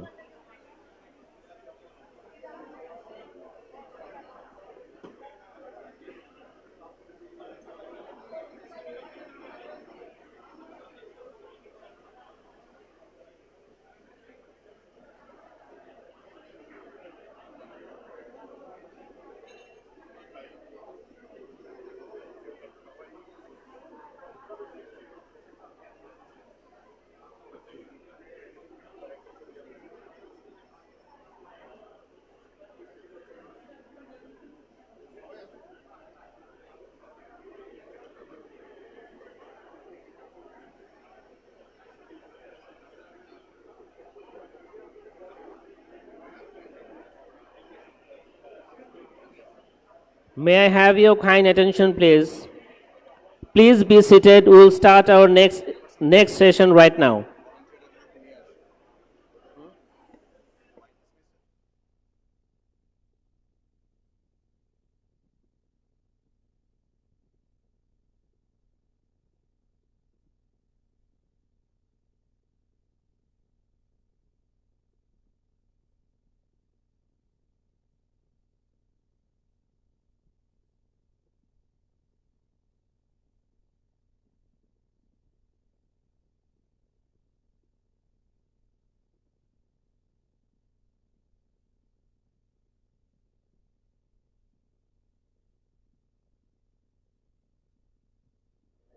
সম্মানিত সুধী, আমাদের ট্রানজিশনের পরপরই কিন্তু থার্ড সেশনটা শুরু হয়ে যাবে।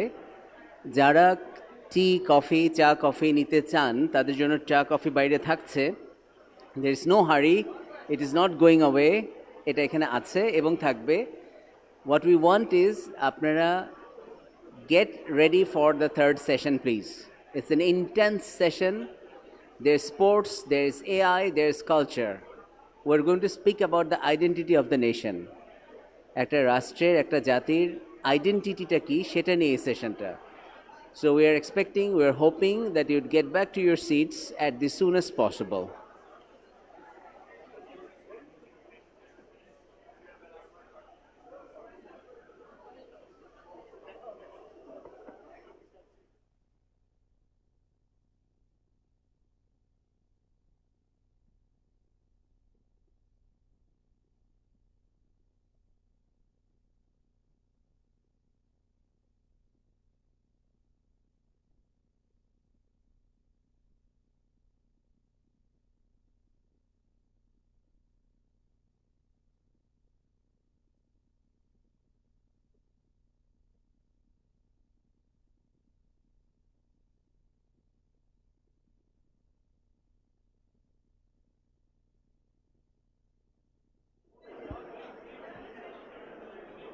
Excellencies, ladies and gentlemen, would request you to get back to your seats, please. We're going to commence our third session. This session is a very interesting one, as we have told you before. We will highlight some of the lead events, lead efforts, lead initiatives that we have in mind from the government for leveraging the creative potential of the economy, of the country, of the people, particularly looking at the identity of the individuals, that how one would like to see the future, their hopes, wishes, ambitions, desires, dreams, nightmares even. We'll start off with culture, then we'll move into artificial intelligence, and then end with sports. The three facets of life: culture, artificial intelligence, this is part of your life now. It's one of the six primary human rights issues. And the third one is sports. So, Excellencies, ladies and gentlemen, we would like you to get back to your seats, please. Sir.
Ladies and gentlemen, we're commencing our third session. Ladies and gentlemen, we're commencing our third session. Please get back to your seats, because after the third session, there is lunch. So we'll end with the lunch.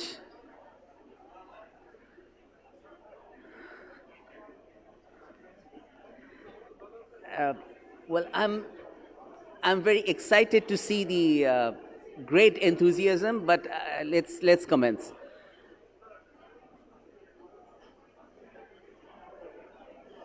For the third session, for the third plenary, which is the creative edge of the economy, would like to invite on stage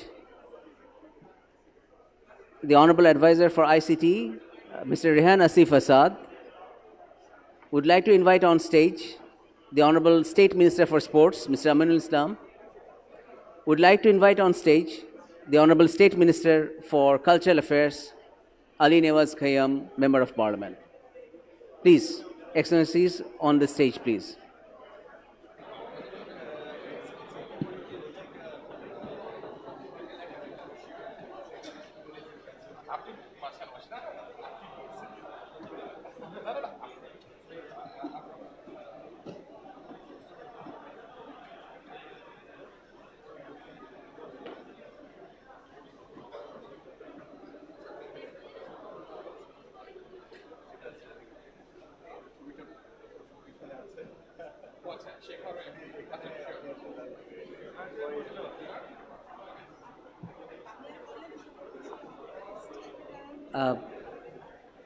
সম্মানিত সুধী, আপনারা দয়া করে আপনাদের আসন গ্রহণ করুন।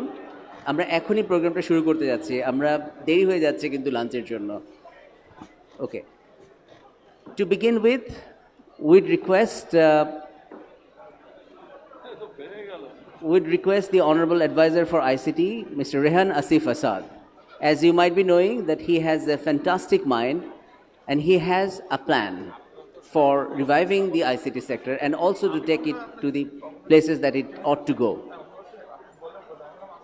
It's not only the ICT, it's also innovation, entrepreneurship, and strategy. How you see the future, how you connect ICT, artificial intelligence, to human identity, markets, enterprise, wealth, income, and assets. The Honorable Advisor will give sort of his mind, rather. It's not a prepared speech, so he'll speak from his heart for the future, about the future, to the future. So the Honorable Advisor, Mr. Rehan Asif Asad, would like to request you to the podium, please. The Honorable Advisor, you are requested to the rostrum. Oh.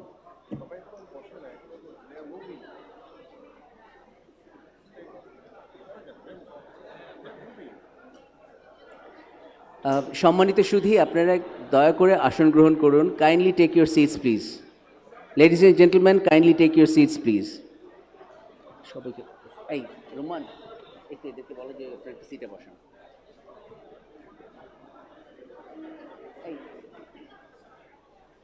Ladies and gentlemen, kindly take your seats, please, because we are commencing the third session.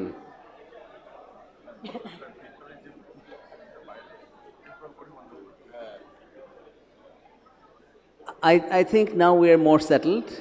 The enthusiasm and the euphoria was quite ecstatic. So I believe that we'll have a brilliant session ahead. It's a short session, but it will end with lunch, but the conversation will continue. So the Honorable ICT Advisor, the floor is yours, sir.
Good afternoon and Assalamu alaikum everyone.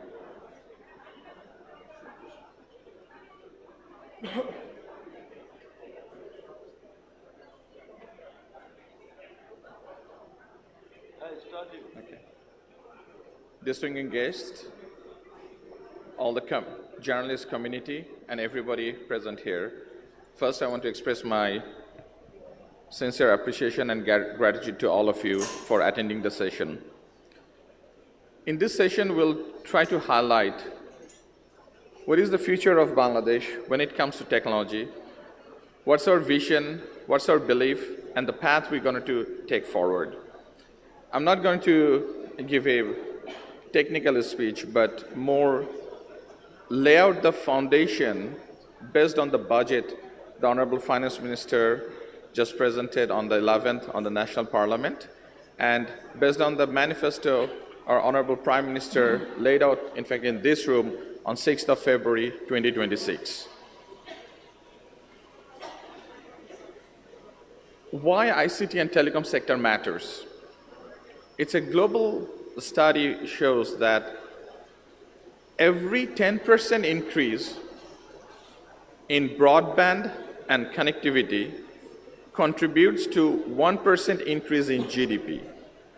This is not just a Bangladesh, this is a global norm that every 10% increase in connectivity helps a country increase GDP by 1%. So we believe that if we start with connectivity and build on top of that, it will help our economy to grow further. So first and foremost, this government is laying out the foundation and primary focus on the connectivity.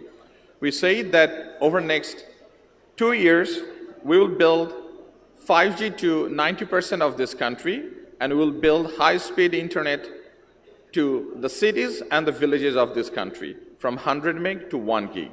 So that's our foundation layer, what we plan to do in this country. 5G and high-speed broadband to 90% of the country over next 2 years. And this is not going to happen, the government itself will not do. We need the partners, we need the mobile operators, the fixed network operators, and the foreign investor. They would be playing a very pivotal role to have this connectivity. Once we have the connectivity, in parallel, we'll also start building the DPI, the digital public infrastructure. This will be the first time Bangladesh should be building the digital public infrastructure, and we'll also launch one citizen, one ID, one digital wallet. What does that mean? Once we connect the key digital infrastructure and all the ministries together, Bangladesh Bank and ICT Ministry will work together, so every citizen in Bangladesh, a newborn baby to elderly person, will have a national identity. That national identity will be linked to a digital wallet. That digital wallet, whether you want to use your credit card, debit card, your mobile payment, it doesn't matter. So every citizen of the country will have an ID and will also have a digital wallet. So first, we'll start with the connectivity, then we'll start building the data infrastructure with DPI, and we'll enable that with the AI technology. Next, on the third layer, it's really very important in the era of AI that how do we enable and help the private sector to really innovate. It is not the government who will be providing all the services, nor it is the role of the government to replace what the entrepreneurs, the startup, and the freelancer can do. So we plan to build the data structure enabled with the AI power and connect all the ministries, be that your health record data, be that your certificates, or the government utility. Will build a database and we'll have an open API access and we'll enable this API to the private sector. We want the entrepreneurs, the startup, the freelancer, the content creators to really take Bangladesh to the next level. In the budget, we announced that for next 10 years, there will be zero income tax, zero any kind of regulatory tax or supplementary tax on the innovators and startups and the content creator and freelancer. Because we fundamentally believe that if we can build the connectivity layer, if you can build the connectivity and connect that with the data center with AI enable and open the API, the private sector and the innovators can take the country to the next level. Fourth is a very important pillar, and this is probably one thing which has the potential to change Bangladesh's future in 30 to 50 years to come.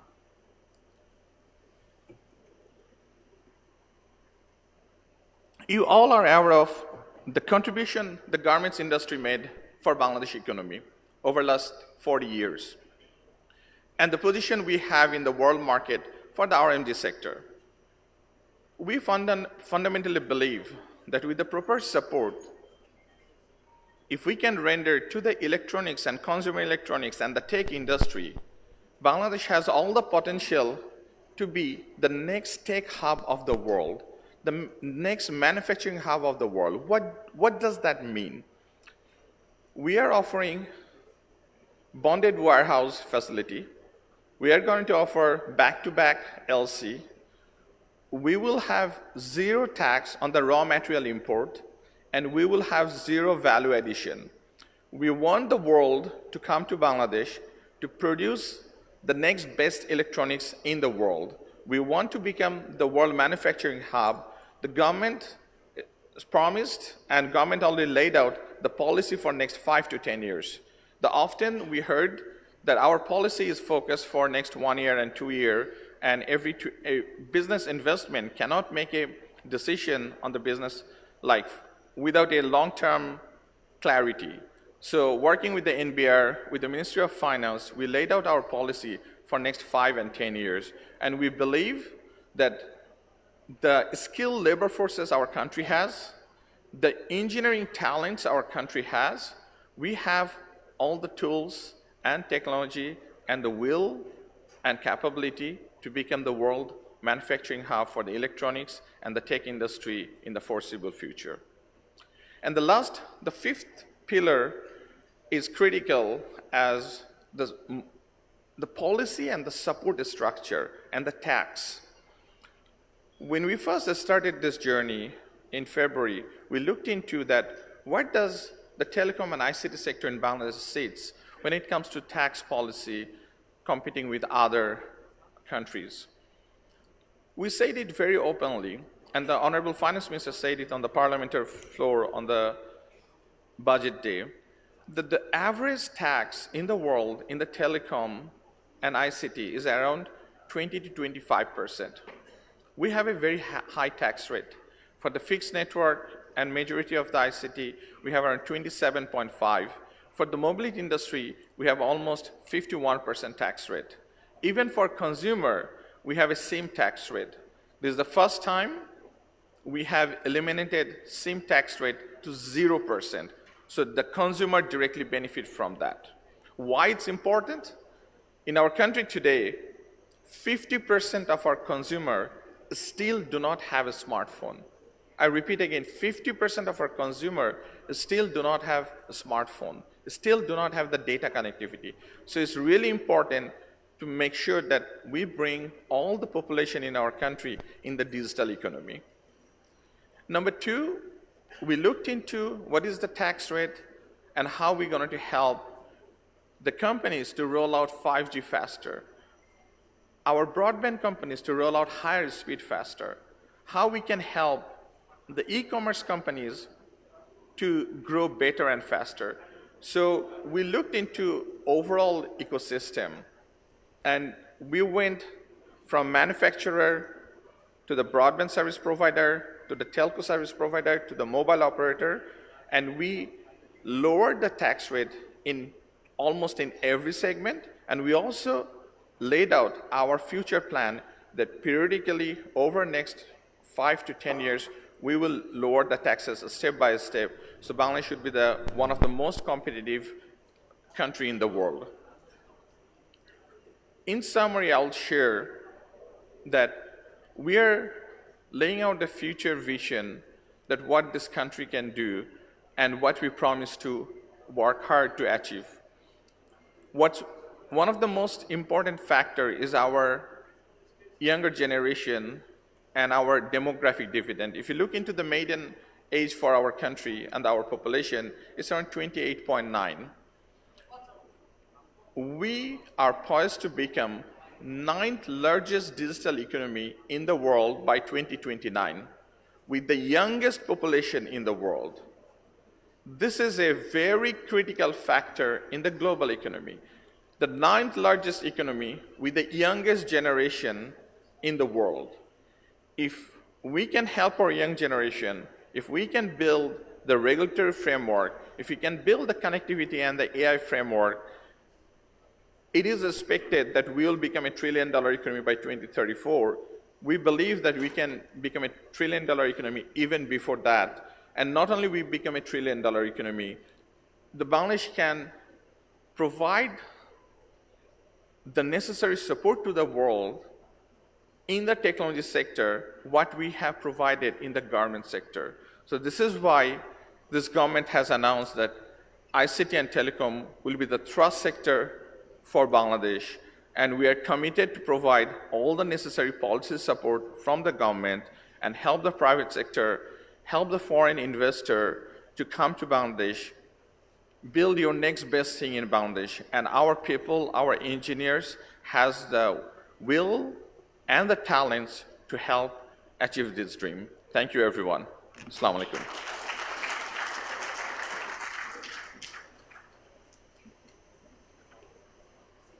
Thank you, Honorable Advisor. That's fantastic, fascinating rather. There's something that we had been working on from the Minister of Foreign Affairs, particularly for connecting tech, markets, and organizations. We have also raised this issue in the United Nations, and now that we have a president-elect for the UNGA 81st, maybe we'll take it up further. We have the World Information Society, we have the GDC, we have the AI development coming up all in 1 month, next month, in fact, July. And we have our friends from the stakeholders community here in this hall as well. So we have the Honorable Advisor, and we have his vision, at least part of it. We'll interview him more. We know that he's tired, but still then we'd like to have him more. The world of tomorrow is a world of artificial intelligence. As easy as that. Intelligence. It's not artificial. It's going to be more synthetic, more syncretic, and who knows what. But as we speak about artificial intelligence, there's something that baffles all of us. There's something that worries all of us. We are all worried about what happens to our identity, who we become. Who are we? Who am I? Well, these are questions, where I came from, what I'm doing, where I'm going. But there is something which is a little bit softer on the side of the definition, but much more profound in its impact, culture. So where we have a minister, we have the Honorable State Minister for Cultural Affairs, who himself is a singer, a poet, a writer, a lyricist, and who never hesitates to sing, even in the company of the high and the mighty. Never ever. So here we have the Honorable State Minister for Cultural Affairs, Ali Nawaz Khayyam, Member of Parliament. Ladies and gentlemen, I'm not sure what I give you, the Honorable Minister, a Member of Parliament, or a singer at heart. Oh, okay, fine. Then would like to have the Honorable State Minister for Sports coming in first, because as you know that the sports sector, although we wanted to speak a little bit later about it, this is a priority sector for the government, and the government has actually taken up the sports sector as an industry for the first time. So here we are. I'm not going to speak about it. You hear from the horse's mouth. Here we have the Honorable State Minister for Sports.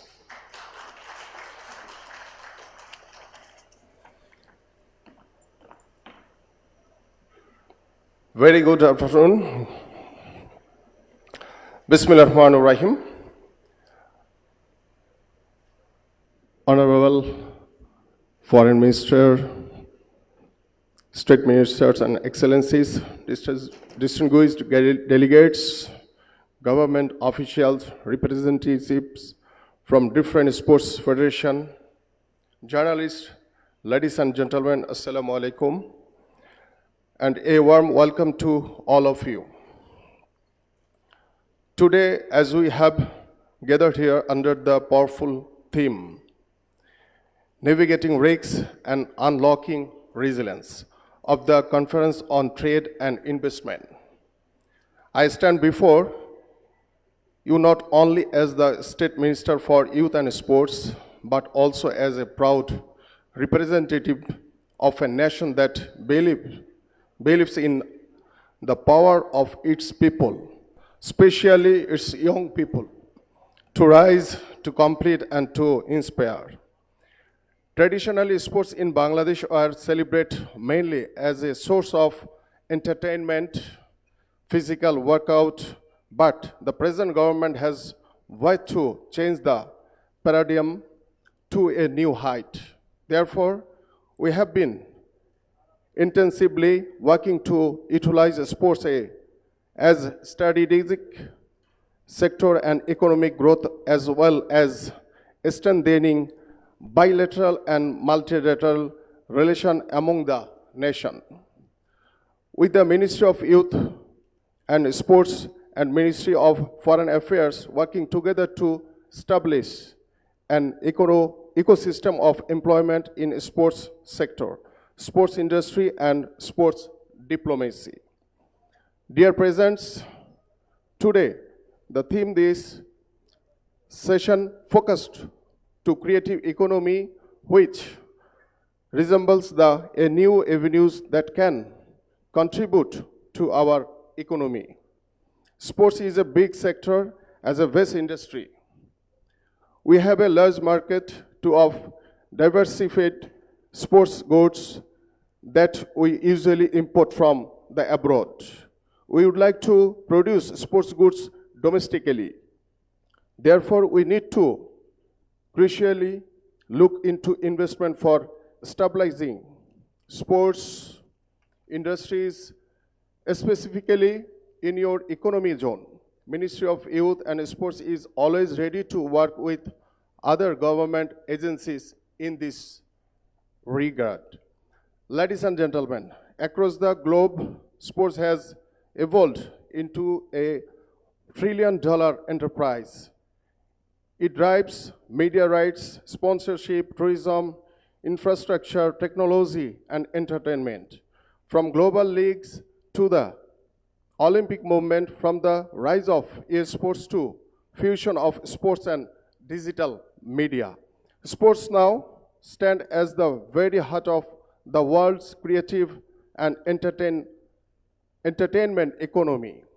We also need to address rightly to catch up the existing opportunities. We extend a formal invitation to the world to partner with us in the building world-class sports infrastructure, developing professional leagues, creating transformative sports tourism experience, and producing athletes who can compete and achieve on the global stage. Because sports is no longer only about winning medals. It is about creating employment, attracting investment, generating sustainable revenue. Our election manifesto for the 2026 has clearly promised 1 crore jobs across the country. The sports sector is already answering that call through new sports officer posts, coaching positions, and rapidly expanding sports infrastructure. We have already initiated of disbursing sports allowance under a formal play structure and the distribution of sports cards to our sports persons. These are not symbolic gestures. These are the first institutional step towards recognize sports as a dignified, sustainable profession.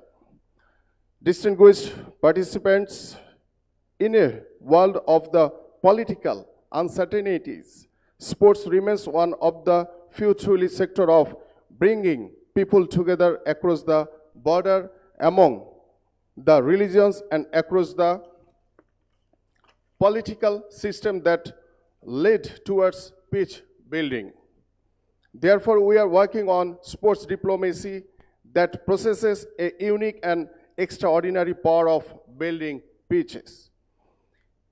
Dear sports enthusiasts, we are aware that we have recently launched the Notun Korea Sports Program nationwide, a systematic effort that identify and nurture talented children aged 12 to 14 from every union and every upojela.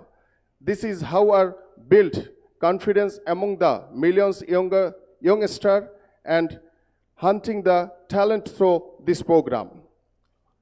They empower our youth, especially young women and girls, and grant them a platform, a dream beyond their circumstance.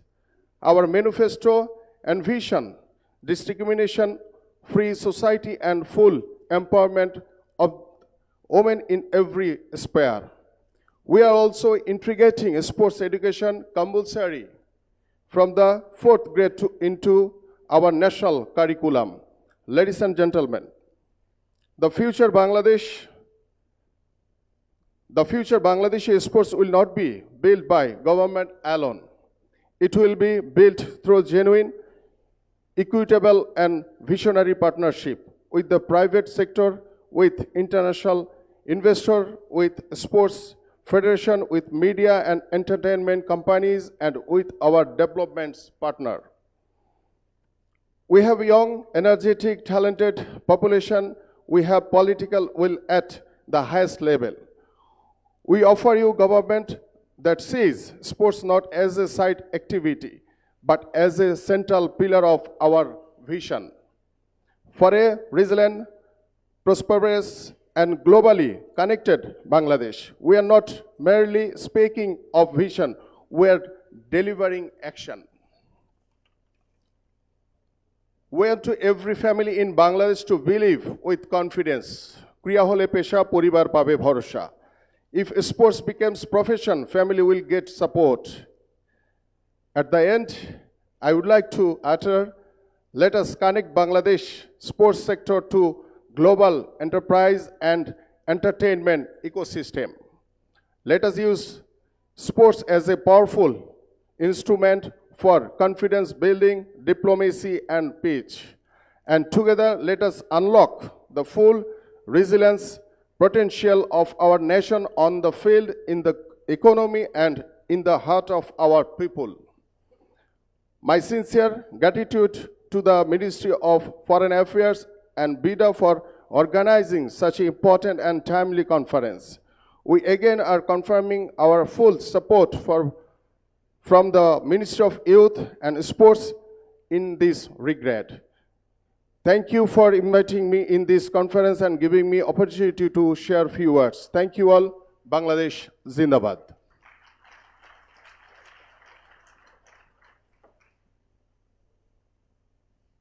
Thank you, Honorable Minister. Ladies and gentlemen, may we take this opportunity to let you also know and remind you that we have recently opened up a wing on sports and cultural diplomacy, 2 wings in fact. We have opened up 4 wings, but that's grabbing about Minister of Foreign Affairs. Sports, yes, it's very much part of our diplomatic endeavors now. The portfolio of diplomatic instruments that we have, sports is very proudly included in it. So again, coming back to the question of identity, sometimes I also forget that who I am. I'm sure that it happens to some of us often, even if you're not suffering from amnesia or something like that. I have full faith in that as well. So now we have the Honorable State Minister for Cultural Affairs, Ali Nawaz Khayyam, to give his remarks on the question of identity, culture, and how he sees the future evolving and revolving around us, the individual identities. So, Honorable Minister, the floor is yours.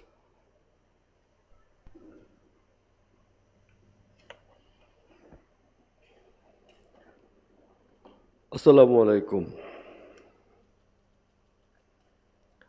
Honorable Foreign Minister, State Minister, and other ministers, Excellencies, distinguished guests, partners and friends, ladies and gentlemen.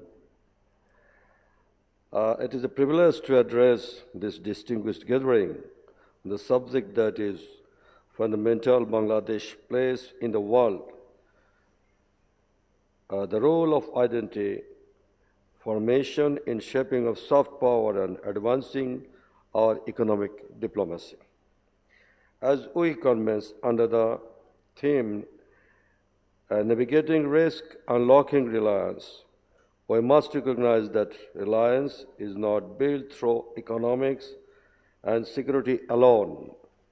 It also built through the strength of our identity, who we are, what we stand for, and how we are perceived by the world.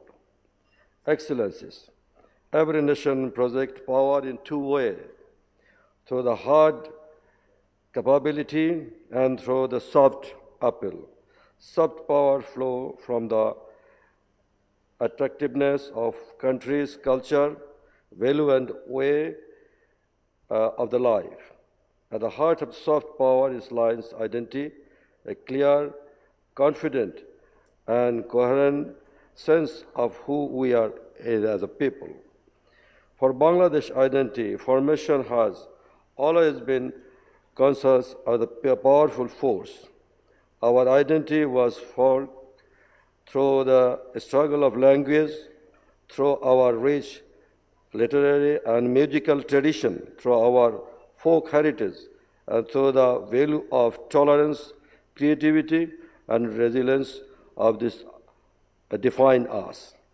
When we speak of identity in the context of diplomacy, we are not speaking of narrow nationalism.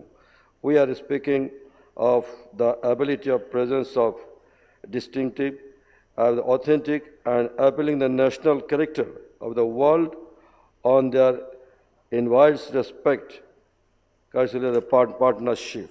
A nation which is strong and attractive identity does not need to shut by the heart in culture. Its story and its authentic and the value of the speak of the behalf of this essence of soft power. Distinguished friends, in today, a work trade of the investment decision of the discussion of the law driven by the economic alone, they are increasingly influenced and perception, trust. Familiarly, the cultural affinity, countries, and project of the confidence of the attractive identity are easier attracting presence and investor to remark. Bangladesh identity rooted in creativity, reliance, and the deep humanistic trading and struggle asset for the economic diplomacy. Our international partner and Bangladesh, not only the competitive and production-based, also as a nation, where rich cultural soul and forward-looking creative spirit. In this change of nature of the relationship, it moved from transitional and transformational. Our music, literature, cinema, design, and performing all that can open door for pure commercial diplomacy. Sometimes cannot. They create emotional connection. They build long-term goodwill. They humanize and the economic engagement.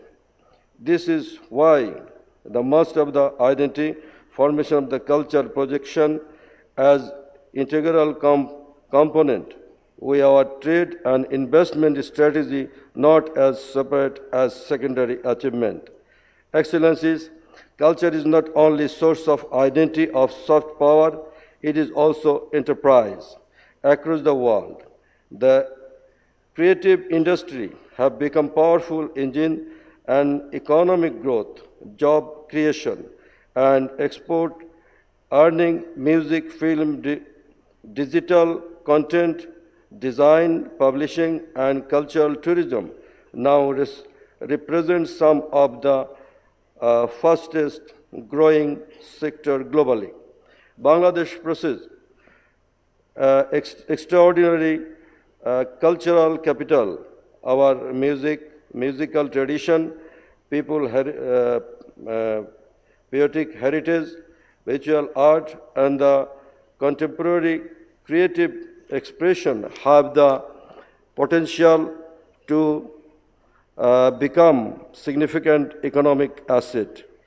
Yet this potential remains largely unadapted to external economic engagement. We are determined to change this. We are creative industry as a new for trade and investment.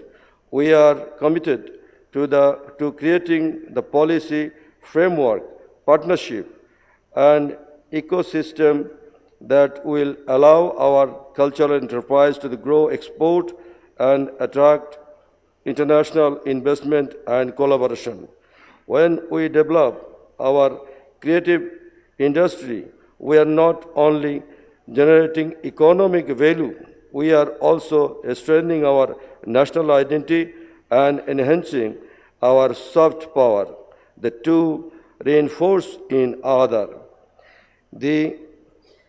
At the same time, we must also recognize the reserve relationship enterprise support culture. Sustainable culture development requires resource, infrastructure, technology, and market access.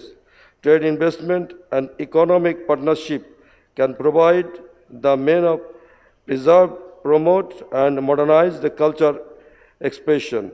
They can fund capital institutions, support artists and creation, enable digital distribution and our content, and create viable livelihood for the working in creative sector. A strong economy gives a nation confidence and capacity of invest in this culture.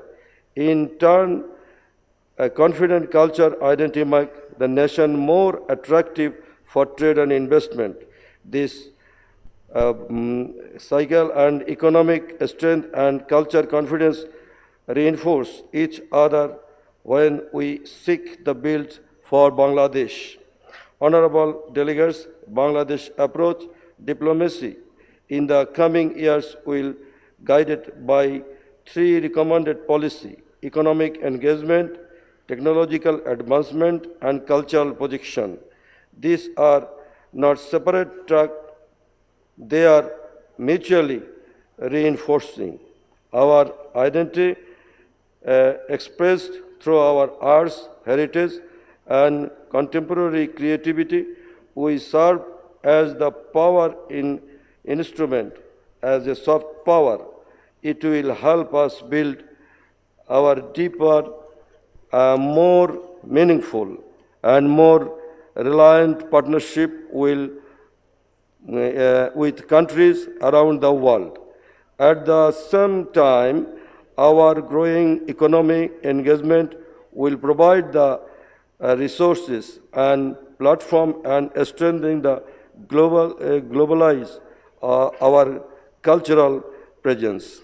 We are invite our international partners, governments, cultural institution, investor, media, company, and creative enterprise to work with us in this endeavor.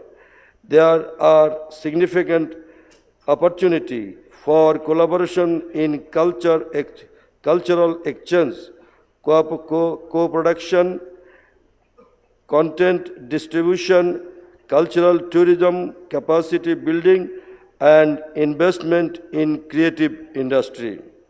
Excellence, a nation that knows who it is and confident enough to share its identity with the world carries a quiet but listen from the power.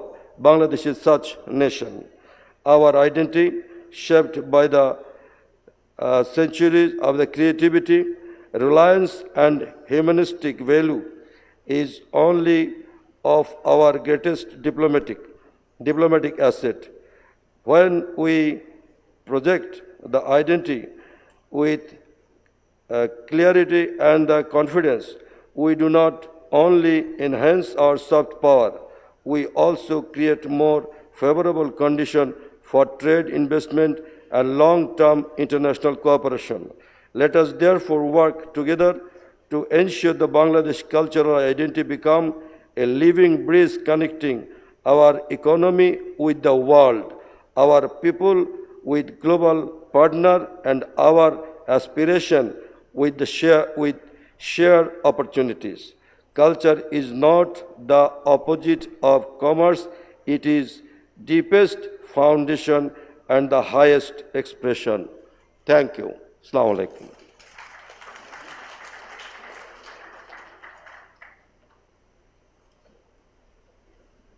Thank you, Honorable Minister. That was inspiring and that illuminated a long pathway into the future. So before we go into the concluding remarks, we'll invite a couple of questions, maybe two. Please, gentlemen on the front. I'd request you to keep your questions, comments very short because we are running short of time and we have the lunch waiting. I believe that lunch is good. Thank you, sir. This is ASM Bozlur Rahman, working with Bangladesh NGOs Network for Radio and Communication, and involved with the Fact for the Future from the civil society side. My question, my intervention to the Honorable Advisor, Ministry of Post, Telecommunication and Information Technology. Sir, to bridging the gap between international commitment to national level, our recommendation is creating a Bangladesh Observatory on World Summit on the Information Society, Internet Governance Process, Global Digital Compact, Pact for the Future, and UN Global Dialogue on Artificial Intelligence Dialogue. We have working with the Ministry of Foreign Affairs since last 1 year. So now under your guidance, Bangladesh Observatory on Digital Internet Governance and AI Governance, aligning Bangladesh with WSIS Action Line, Internet Governance Process, Global Digital Compact, Pact for the Future, and UN Global Dialogue on AI Governance, playing a very significant role. So under your guidance, under your advice, I would appreciate it if you provide a advice and also recognition to creating a Bangladesh Observatory on World Summit on the Information Society and Artificial Intelligence Process. Thank you, sir. Thank you very much. The next question, please. We'll take two questions and then we'll direct it to the Honorable Advisor. There, at the back, please. Yes.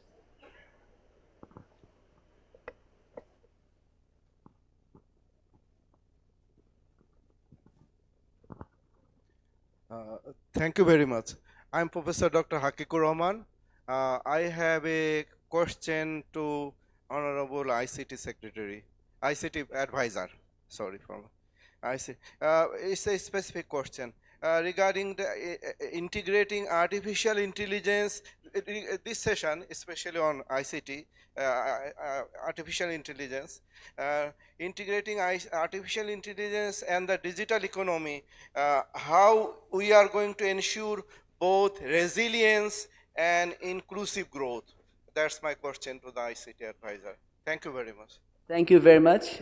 Would not take questions right at this moment, but I'd ensure that there is one small thing, which is there is a format where you can actually fill in the blanks. You can just, just one last question. Yeah, the gentleman over there.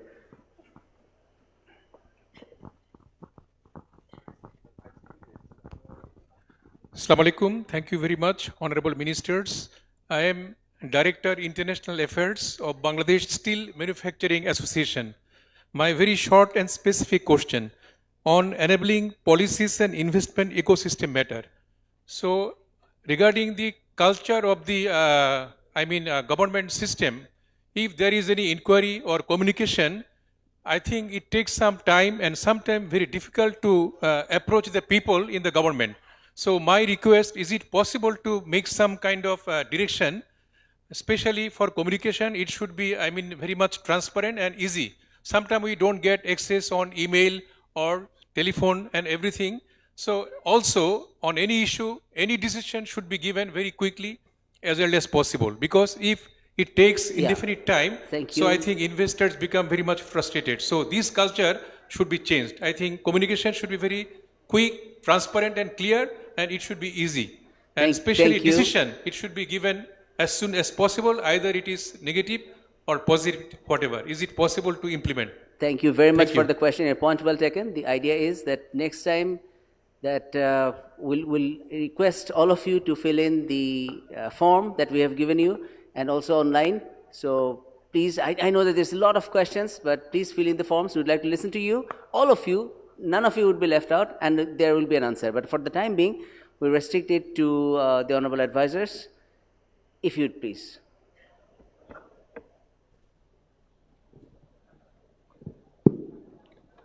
Thank you for the question. So I'll go in a sequence. The question was asked. So the first question, what you asked, I was just looking that, see that before I even go to answer, I think the commitment from Bangladesh to the UN system, I think there is no better example than our Honorable Foreign Minister, the President of the, recently elected, the President of the UN General Assembly. So congratulations to the Honorable Foreign Minister. Having worked on the UN system, I fully understand the importance and the criticality for a country like Bangladesh to contribute in the global policy making. You mentioned about WSIS, and there are different ITU institutions. There is a different UN organization where there is a serious work on the policy, on the regulation, on the guidance of the frontier technologies, on the AI, on the cybersecurity. And I think that our commitment to the UN system is a steadfast, and we as a country will continue to play our important role. And in the same time, that how we can have a local body where our government and the private sector can work together to contribute internationally, not only just in UN system, in the international body would be critical, and we'll work together inside the country to make sure that our government and the private sector can truly represent our country to the international arena. Second question, what you mentioned about the inclusivity. And see, when it comes to AI and the data, this is really critical that, I said it before in a public event, that we have to be very thoughtful and careful about how we build our data structure and how we secure our data structure and how we guarantee our digital sovereignty. I want to emphasize on the digital sovereignty. Our data is our national asset. The 180 million people's data is a national responsibility and national asset. In today's world, that yes, we have to use different system, different apps where your data get populated, your data gets shared, but it's equally important to secure our data. So it's not only just launching new services and thinking that AI or the data center will change things. Yes, it will change things, but we have to be very careful how we build our data structure, how we secure our data structure, how we guarantee our digital sovereignty. Recently in the parliament, we passed 3 laws: Personal Data Protection Act, National Data Protection Law, and Cybersecurity Act. These 3 acts, this is the first time Bangladesh has passed, and we had 4 weeks to prepare. There are a lot of works has been happened during the interim government. The BNP-led government took that work, worked with the industry, worked with the expert, and implemented these 3 laws. These 3 laws, working with international bodies, will really help us to make sure that as we implement the AI, as we move to the data, as we move to the cloud, we will guarantee the digital sovereignty while we ensure the inclusivity. The third question you mentioned that it's important to get the answer and the communication with the policymakers. I can't comment on every other sector, but I can give an example what we did. I'll just give an example for this budget. For this budget, for the ICT and telecom sector, we sat with every industry trade body. What I mean by every industry trade body, we sat with the telco operator, we sat with the mobile operator, we sat with the startups, we sat with the manufacturer. And when we sat with different body, we find that different segment of the business society has different needs. Some need some policy support, some need some VAT and tax support, some need some income tax relief. And if you follow the Honorable Foreign Minister's speech, the budgetary speech, he went through one by one. So our door had been open and will be open. We sat down, we listened to the industry, and based on the feedback from the industry, we make the transformative changes in our budget. So we are committed to serve the country of this, serve the population of this country, along with working with the business community, our foreign friends, our industry people. So we will not win, we will not achieve our target working alone. A government can never achieve that. So our commitment is to listen to the people, listen to the business community, listen to our international friends, and to working together, we will deliver the desired result and we will deliver the Vision 2030. Thank you. Thank you very much, Honorable Advisor. We'll continue with the discussions during the lunch and also the networking. And before that, we're coming close to a session, to a very intense half-a-day Saturday. For closing that intensity and moving on to more normalcy, we'd request the Honorable State Minister, State Minister for Foreign Affairs, to give her concluding remarks. Ladies and gentlemen, the Honorable State Minister.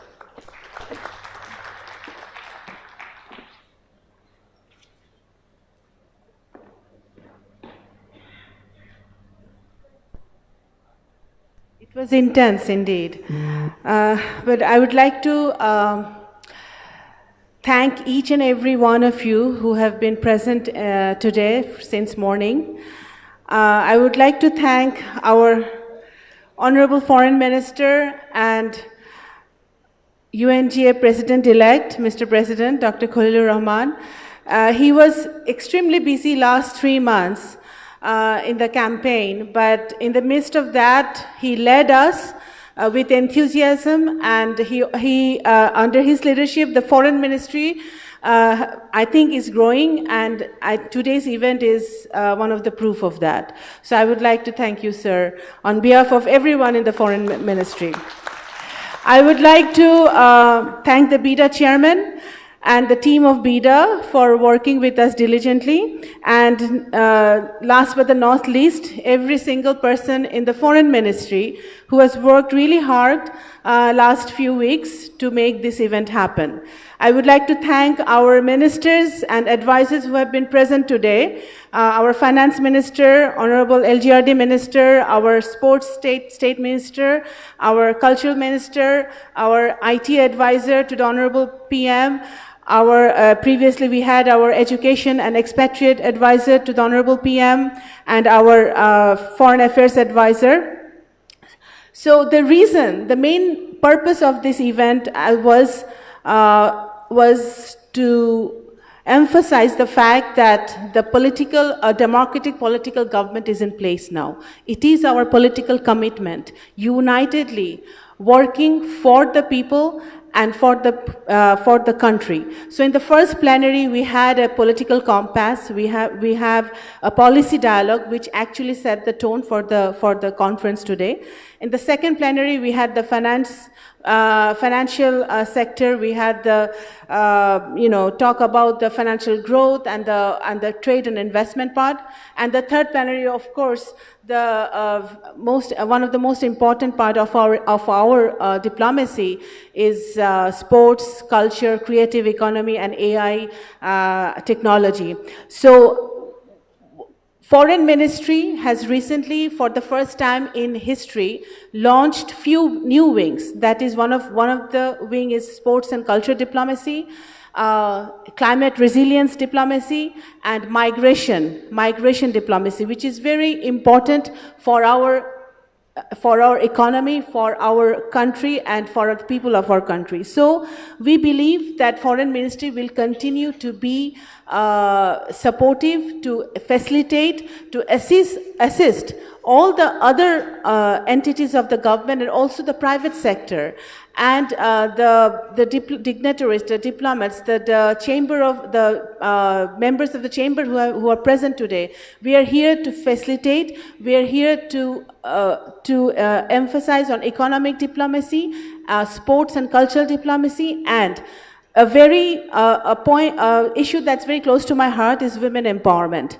The budget that has been given a day ago, it exudes women empowerment. Every sector, every point of the budget actually talks about female gender equality and women empowerment. So let's work together and let's build a new Bangladesh. Thank you all and welcome to lunch. Thank you.